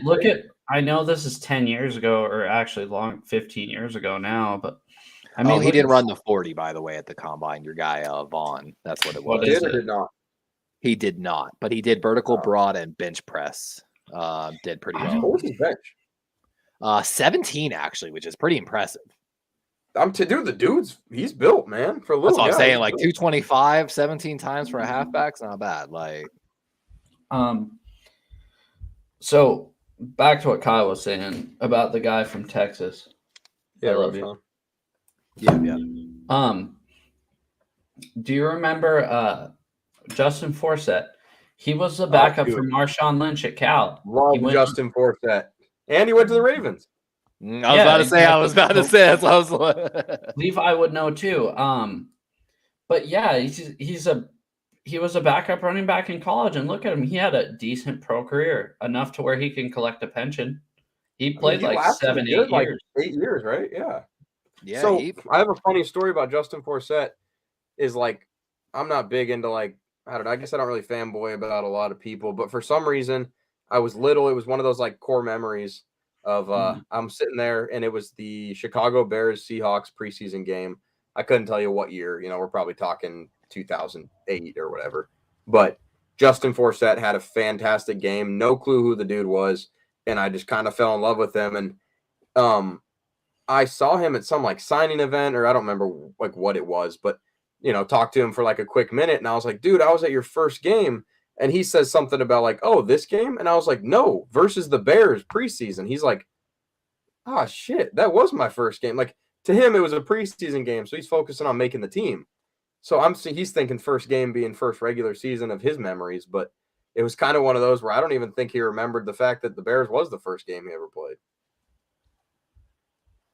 Yeah, that's funny. I remember that game too because he lit it up. And he was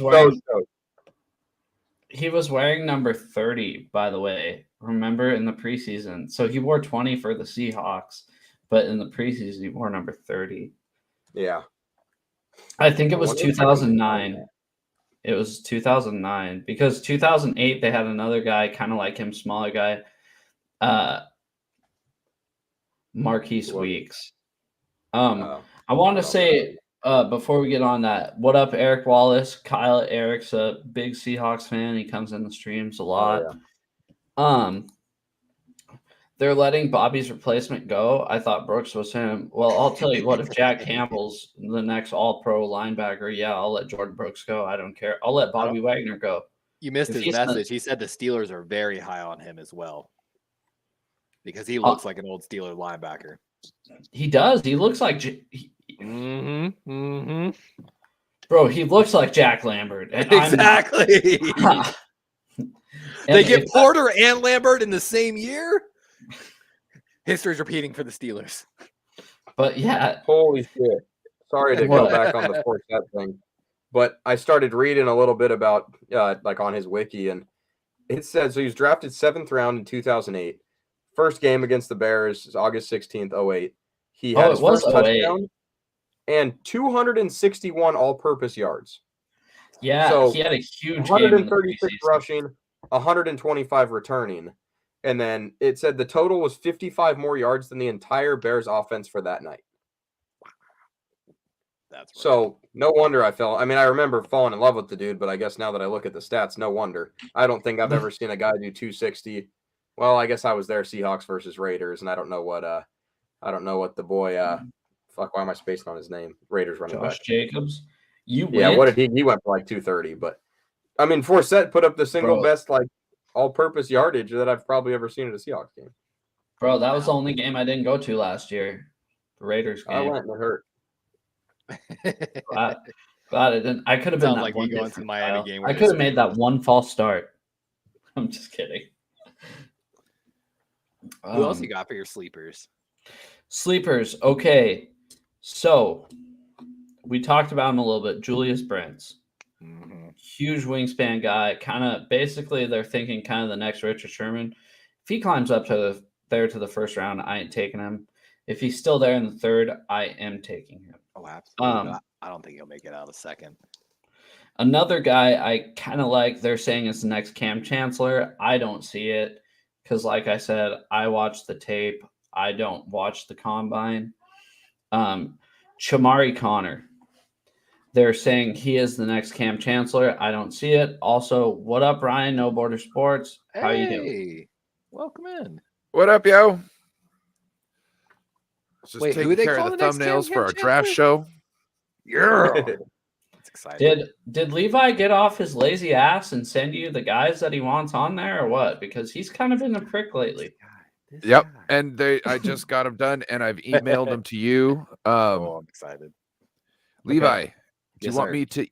Do you want me to email them to you, or can I just drop them in the Twitter chat? Can you pull them off of the DM on Twitter, or I could probably pull them off Twitter. Didn't Ryan, know, Did you message me on Twitter? nope? I'll do it right now. Though. But I'm sorry, what was that defensive? What was the safety's name again? Or Cam? Kamari Connor from Virginia Tech, so same college, and I think that's why people are comparing them. Ryan, this is Kyle. Kyle, this is Ryan. What's up, Ryan? Good What buddy. up, Kyle? Fuck, Nice to random meet you, update, sir. but Kraken are tied 2-2 at the end of the second. I don't know if anyone's big into hockey here, but Two safeties to keep an eye on. Jamie Robinson out of Florida State has visited a lot of teams, and J.L. Skinner out of Boise State. I think that kid might be something. He's 6'4", 209. Like, you like him, Kyle? I just fucking love Boise State. Everyone sleeps on them. There was a time where Boise State was going undefeated almost every fucking year, and they wouldn't even crack the top 25. Well, tell him to join a real conference, Kyle. That's a problem. Shout out to your boy Skinner. Then I'll call this. I think he'll be the best safety in this draft, over Brian Branch, even from Bama. Who I think somebody like might take both the Bama safeties, and I think they might both be good in the NFL. Oh, they're gonna be good for sure. Ryan, what's up with the Niners today? Did they trade for Aaron Rodgers yet? Or yeah, I heard they did. I heard they brought the boy back to Golden State. They John Lynch came out and said, "Yeah, we told Trey Lance there might be a chance he got traded," and then they were like, "So did you get any offers?" Yeah, no, seriously. And he's like, then they asked him, "Did you get any offers?" And he's like, "No, we didn't really get any offers." Why would you say that? Why would and then you they say go, that? "Well, dude, just so just listen." And then he didn't really say it. He said it. Like, he said that anytime they're thinking about trading a player, he's like, before they hear it from anybody else, we bring them in and we talk to them and we let them know. And he's like, me and Trey and I have had talks, and So he never said that me and Trey sat down and talked about this specific thing that you're asking about, but he pretty much said, Trey and I have had talks. Trey knows what we're thinking. We're on the same page. Okay. And then he said, Trey just wants a chance to compete. Right. So, and he's going to get a chance to compete because Brock's not going to be ready. You know what I mean? Week 1. So he's going to get that. Admit Brock won't be ready? What? They admitted Brock won't be ready. Well, it's trending. So, like, I was going to say, I've seen him go back and forth with rumors. Not really. If you talk to the people closest to it, they can stay consistent of they'll know more in June. And even if everything goes great, early September is pretty unreasonable to just be back in and going, because that's when you can actually like return to the team, and he'll get like 2 weeks of practice before he'll be starting game. You know what I mean? And starting first game. So it's just unreasonable. There's been over speculation and under speculation that Yahoo the Yahoo article that came out where he supposedly said, I don't even know if I'll play this year. That is not what he said. That was taken out of context, which is horrible. But they also said that they asked if Brandon Ayuk had been shopped at all, and he shot that down. Like, we don't even him and Nick Bosa's, they're not listening calls for the most part. Well, especially Nick Bosa, but Brandon Ayuk, no, they're going to extend Brandon. Then he even alluded to the fact of they might try and give him the bag. So they might try to. What do you think price wise on a guy like Ayuk? Bro, I can't. You could tell he stopped from saying we're going to make sure Brandon's on this team for a very long time, because probably they don't know if they can work it in the budget. But that's what they're trending towards. You know what I'm saying? So we'll see. What do you have an idea on what you would say he's worth? No, I think we're going to see him sign a similar deal to AJ Brown. It depends on the season he has, because look, he like, it's so horrible, but they're gonna go look at your yards, right? And even though like he came out and said I was the fourth option on a team and I still got 1,000 yards, right? That's what he said this year. And it was totally true. He's the fourth receiver on the team when it comes to, you got Debo, George Kittle, Christian McCaffrey, then you got Brandon Ayuk. Even though he's the number one wide receiver, he's the fourth option on the team. Yeah. They're trying to get the ball in other people's hands. So we'll see. But Bosa will get done closer to training camp. And that's how it always goes. Let me ask you, if it came down to it, would you keep Ayuk, give him the bag, and I don't know if you can, but get out of the Debo deal later on down the road whenever you backload that contract for Ayuk? I think, okay, I don't want to move off of Debo or anybody. I'm just going to put that out there. Okay. But I think it would probably be easier to move off of Kittle maybe than it would be to be Debo. That makes sense. Because right now they're already shopping for tight ends. Yeah, and this is a very deep tight end draft. We talked and they're about that shopping for because they want the 22 personnel. I'm pretty sure that's they're not only are they trying to be proactive on finding somebody to replace George Kittle or come in for him if he goes down. You know what I mean? Because he does spend some of the year injured most of the times. Well, you know what I mean? Not most of the year injured, but most every year he's injured at some point in time where he missed games. So to have that backup, have that dual tight end sets, I think it really pay off in the end. And if they can move off a Kittle, still have a good tight end, and then draft another tight end, they can kind of put themselves in the same situation as what they had before with two tight ends. So I see them moving away from Kittle more, but the Debo, because the Debo contract's big, and Debo's not a number one wide receiver. He's a weapon. How many teams out there who are going to pay money are going to pay money for a weapon when they're pretty much looking for a number one wide receiver? You know what I'm saying? Mm-hmm. So I don't maybe see like a Buffalo Bills, but I really see Miami going for him. Like maybe Miami trying to pair him with Tyreek Hill. Well, they got Waddle though too already. That's an expensive room right there. It's expensive, but as long as Waddle's on a rookie contract, you should be able to work it. Are we talking for this year type of thing, like a move? Well, when is his fifth year option come up? Waddle? Yeah. It could be year 3 for him, I think. Yeah, so there's 2 more years. So like if the 49ers are going to move off of Debo next year, then you're talking about so you get 2 years with him at that point, right? On a rookie contract. And Debo's only got 1 more year after this season on this contract. So that'd be like a perfect timing to trade him off, get some draft capital, trade him off in that final year, and then turn around and not that I want to, but these are the moves I see, that are more plausible and how they go. Bro, are you guys excited for this fucking draft or what? Bro, I just got your images. I'm so stoked. So like all that, 4 of us here, I do like that. plus I Brian like and Jason. Do we have a day one or no? Yes, I got get that to you. I also I might have another guest for day 3. Who? Brian Carter. He just emailed me I believe it's an 85-page draft analysis of Jesus Christ. Who has that kind of time? Bro, Kuiper? A guy that's probably coming on. Well, I'm going to have him on my channel tomorrow. Shout out everybody who's watching. 7:30. Okay. 7:30. 7:30 Pacific Standard Time. And he'll come on, and then I've talked to him about coming on Thursday. So he'll plug that. And then, like I said, he's got this draft thing.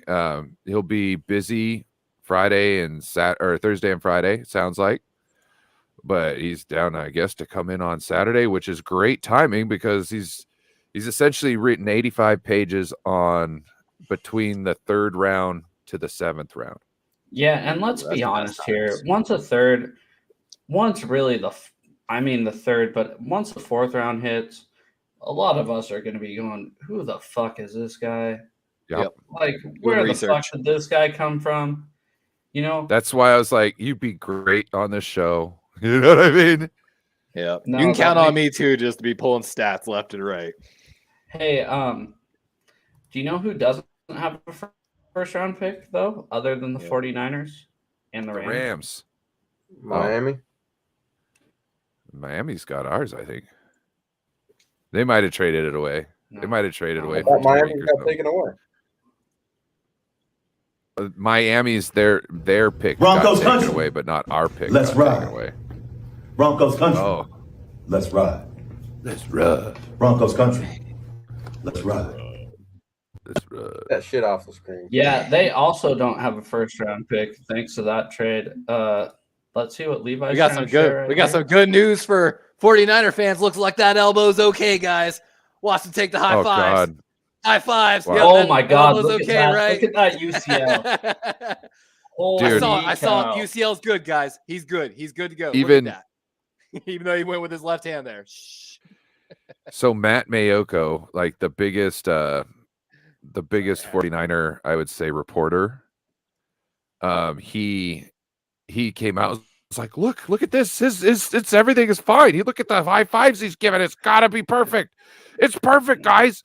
And then John Lynch came out during the press conference. Not only did Matt Mayoko ask the first question and almost softball style about Trey Lance and the trading, you know what I mean?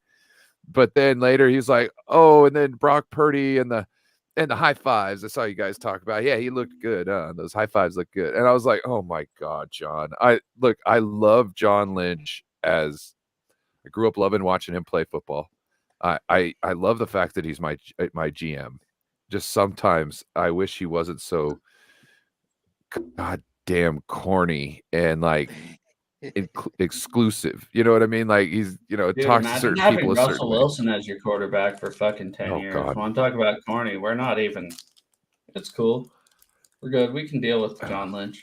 With I the bet. mention of guest, I wanted to shout out something to Gunny. Gunny's, of course, one of the Raven guys from my channel. Gunny, I have messaged Cole Jackson, and you should know he's one of the writers for BaltimoreRavens.com. I've asked him to actually come in on our draft show to call in. And for you guys, he's an NFL draft analyst. He just does nothing but draft coverage. Follow him on Twitter. He's got like 15,000 followers, but he is officially now a part-time writer for BaltimoreRavens.com.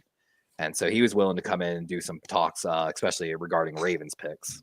I forgot about that. Yeah, we're going to have an actual Baltimore Ravens writer. Yeah, someone that's featured on BaltimoreRavens.com for his draft analysis. Like, I'm stoked on that. Hopefully he actually answers me back whenever the time is, but he did answer me already and said, just let me know. And if you guys don't mind, I'm going to plug my show tomorrow. I have a fucking celebrity coming on tomorrow. Yeah, I have Big Low. Probably he literally has a book written about him. He's like the most famous Seahawks fan there is. Ooh. Yeah, he's the guy with the sea fence signs, right? That claps him back and forth or claps him. So he'll be on tomorrow. Like I said, he's probably the most well-known Seahawks fan that there is. And I mean, there are a lot of well-known Seahawks fans. So so that'll be awesome. That should spread. Mr. and Mrs. Hawk. Mr. and Mrs. Seahawk. Mrs. Seahawk. So he sits in the seat right next to them. So gotcha. Kind of click down there. Joined at the hip. Kyle, why don't you tell Ryan about how you became a Seahawk fan, like right at the end of 2012 season, right when Russell Wilson started playing real good? Who, me? I'm just being a smart ass. I'll tell you all about it. Don't worry. I said, yeah. Kyle's not a 12 since 12 either. I did want to get back to one comment here. Boise State are a good team, but if they were in a better conference, maybe college football would take them serious. I'd like to say to that, John Jay, that you could say the same thing about any team in the Pac-12. There is The Pac-12 gets some love though. I mean, the like pre-rankings, we had like 5 teams in the top 25, I think. They're not the SEC. Yeah, but I mean, also put the Pac-12 teams in the SEC, and they probably won't win as many games. I could say that about Boise State too. You put them in a Pac-12, and they probably aren't that team. But well, I just miss in like the mid 2000s when USC was like the Alabama of the West Coast, right? I'd really like there to be a team dominant on the West Coast again in college football. I know this isn't a college football show, but it pisses me off. Where are these guys coming from in the draft? I think also when people talk about swapping conferences, like you have to give it a few years because when you're in a bigger conference, that helps recruiting immediately. So I hate it. I don't know how you guys NIL money does too. I hate it. Plenty of TV time. Yeah, it's all about money, dude. Well, the problem is with switching conferences too is like not only does the football team, so like USC and UCLA, like they'll play like teams in New York, right? Not only does the football team have to travel there, but the baseball team has to travel there. The gymnastics team has to travel there. It's not just the football team that switches conferences. And those guys aren't getting the same luxury treatment, on gymnastics or fucking golf or soccer, Exactly, which they're not bringing the money to the university, but at the same time, it's like, why make them suffer? I know it's such an interesting conversation, and that's one I could spend, way too long talking about. As we said, it's not a college football show, but it's just interesting. People debate it with every sport that doesn't get any love, and they're like, well, it's still the same sport, but it's different classification. And CCU had to move. Bring in money. It's hard more to pay television big money. Yeah. CCU actually did. Where CCU actually had to build a bigger stadium to move to one of the conferences at one point. They had to expand their stadium because to get into certain conferences, you have to have even like minimum seating requirement or 10 so you can have that many people in. So CCU had to expand their stadium, and then I think they joined the Sun Belt or something. It wasn't much because of course they're still a smaller school, but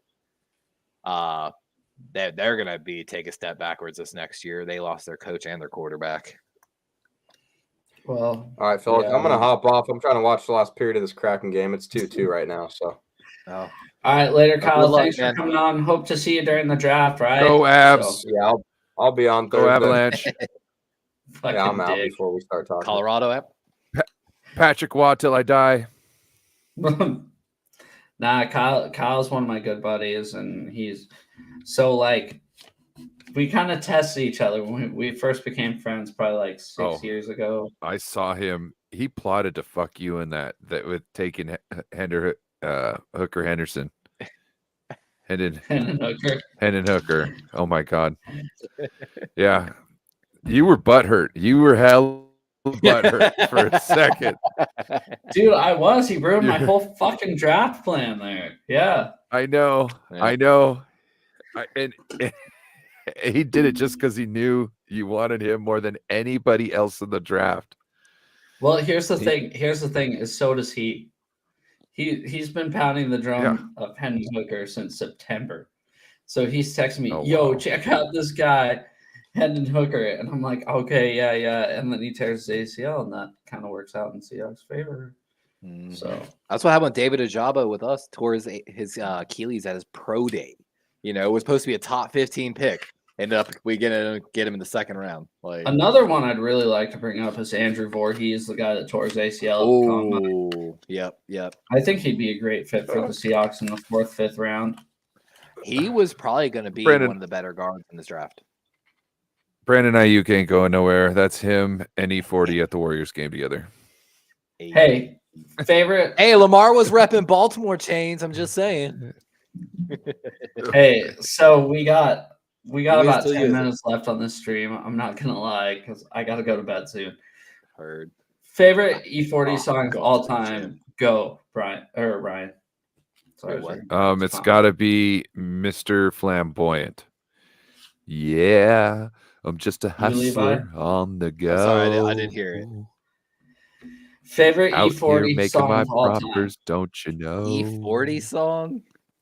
Bro, he's from the East Coast. He don't know shit. You're right. Large And male I've and got a all. boy from the Bay Area. He's a huge And a Niners fan jealous too, actually, or a motherfucker Raiders would fan. love to see me. And he just, dude, he fall. always used to school me West Coast, East Coast, how West Coast had better rap and all of that. And that's where it really started. And I know G Jones and Snoop.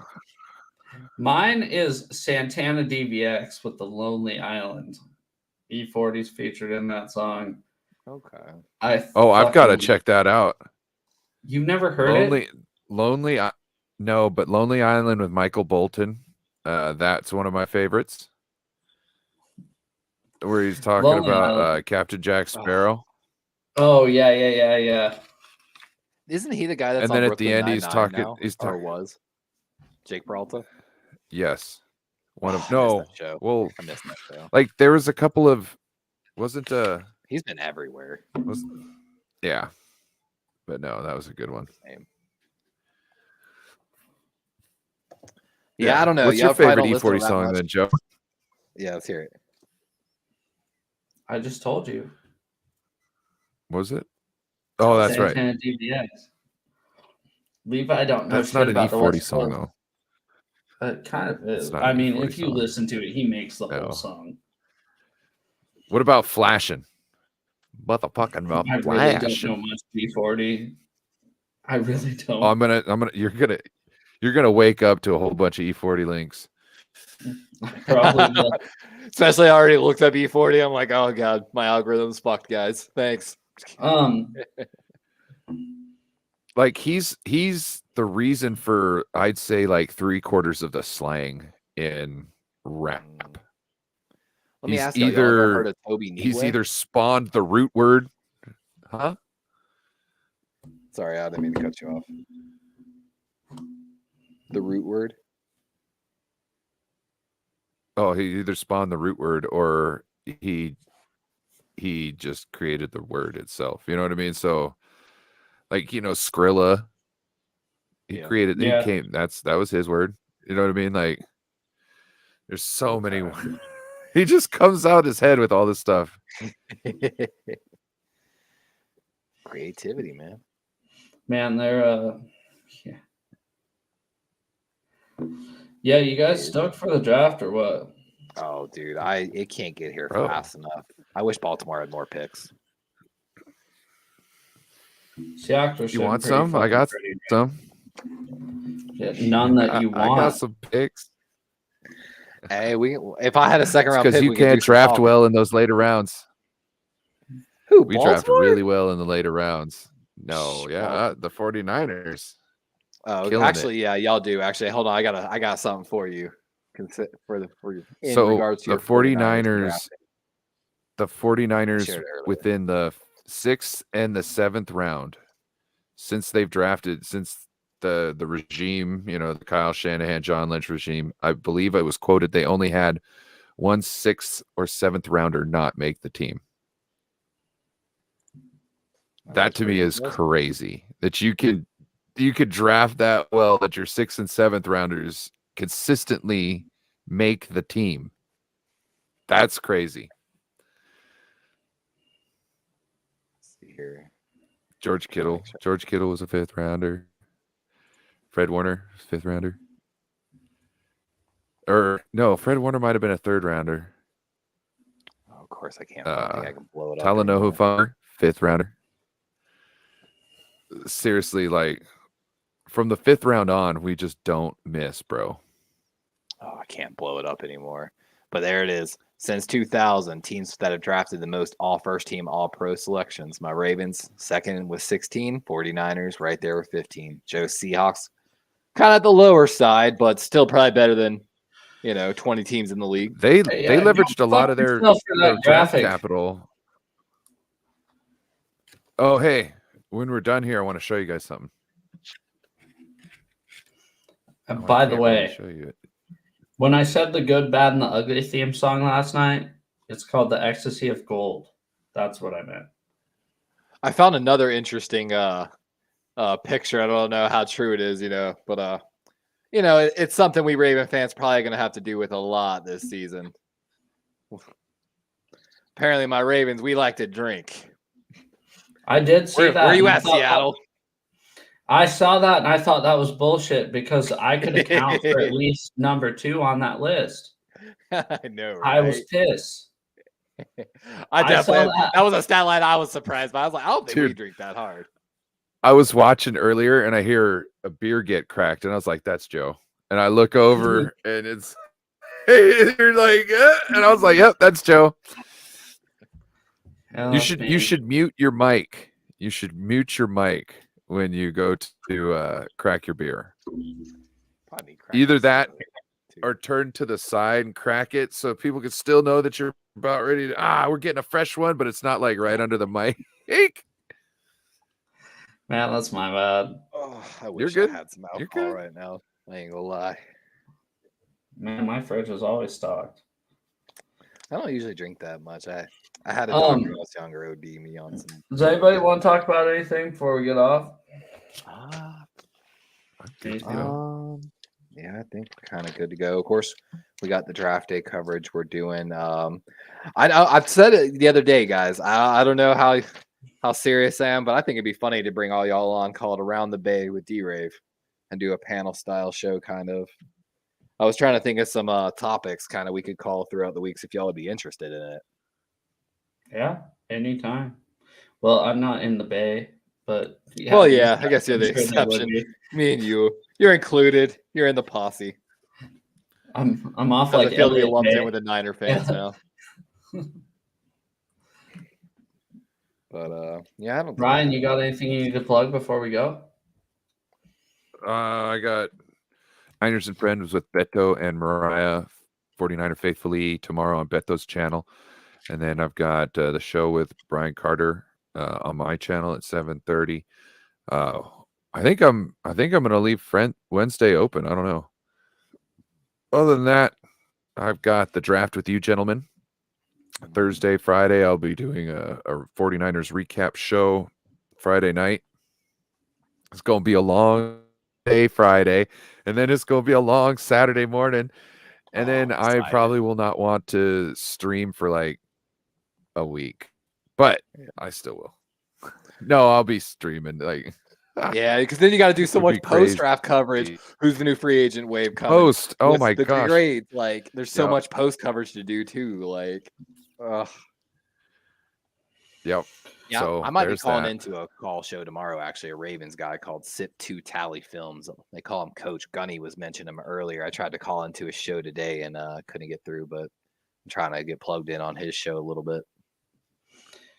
Well, guys, I'd like to say I kind of want to take a kicker. I still have a running back. Yeah, Brian, that was probably the only mock draft selection I did not let slide. Yeah, we couldn't let that one go. Other than that, guys, you'll see all three of us on draft day 1, 2, and 3. I'm assuming I'll be there. I'm assuming Ryan's going to be there. I think Levi will be there. Yep, absolutely. Yeah. So we'll probably all be streaming to our own channels. Yeah, man. So Hoping my new mic boom comes in so I can look good like No Border Sports.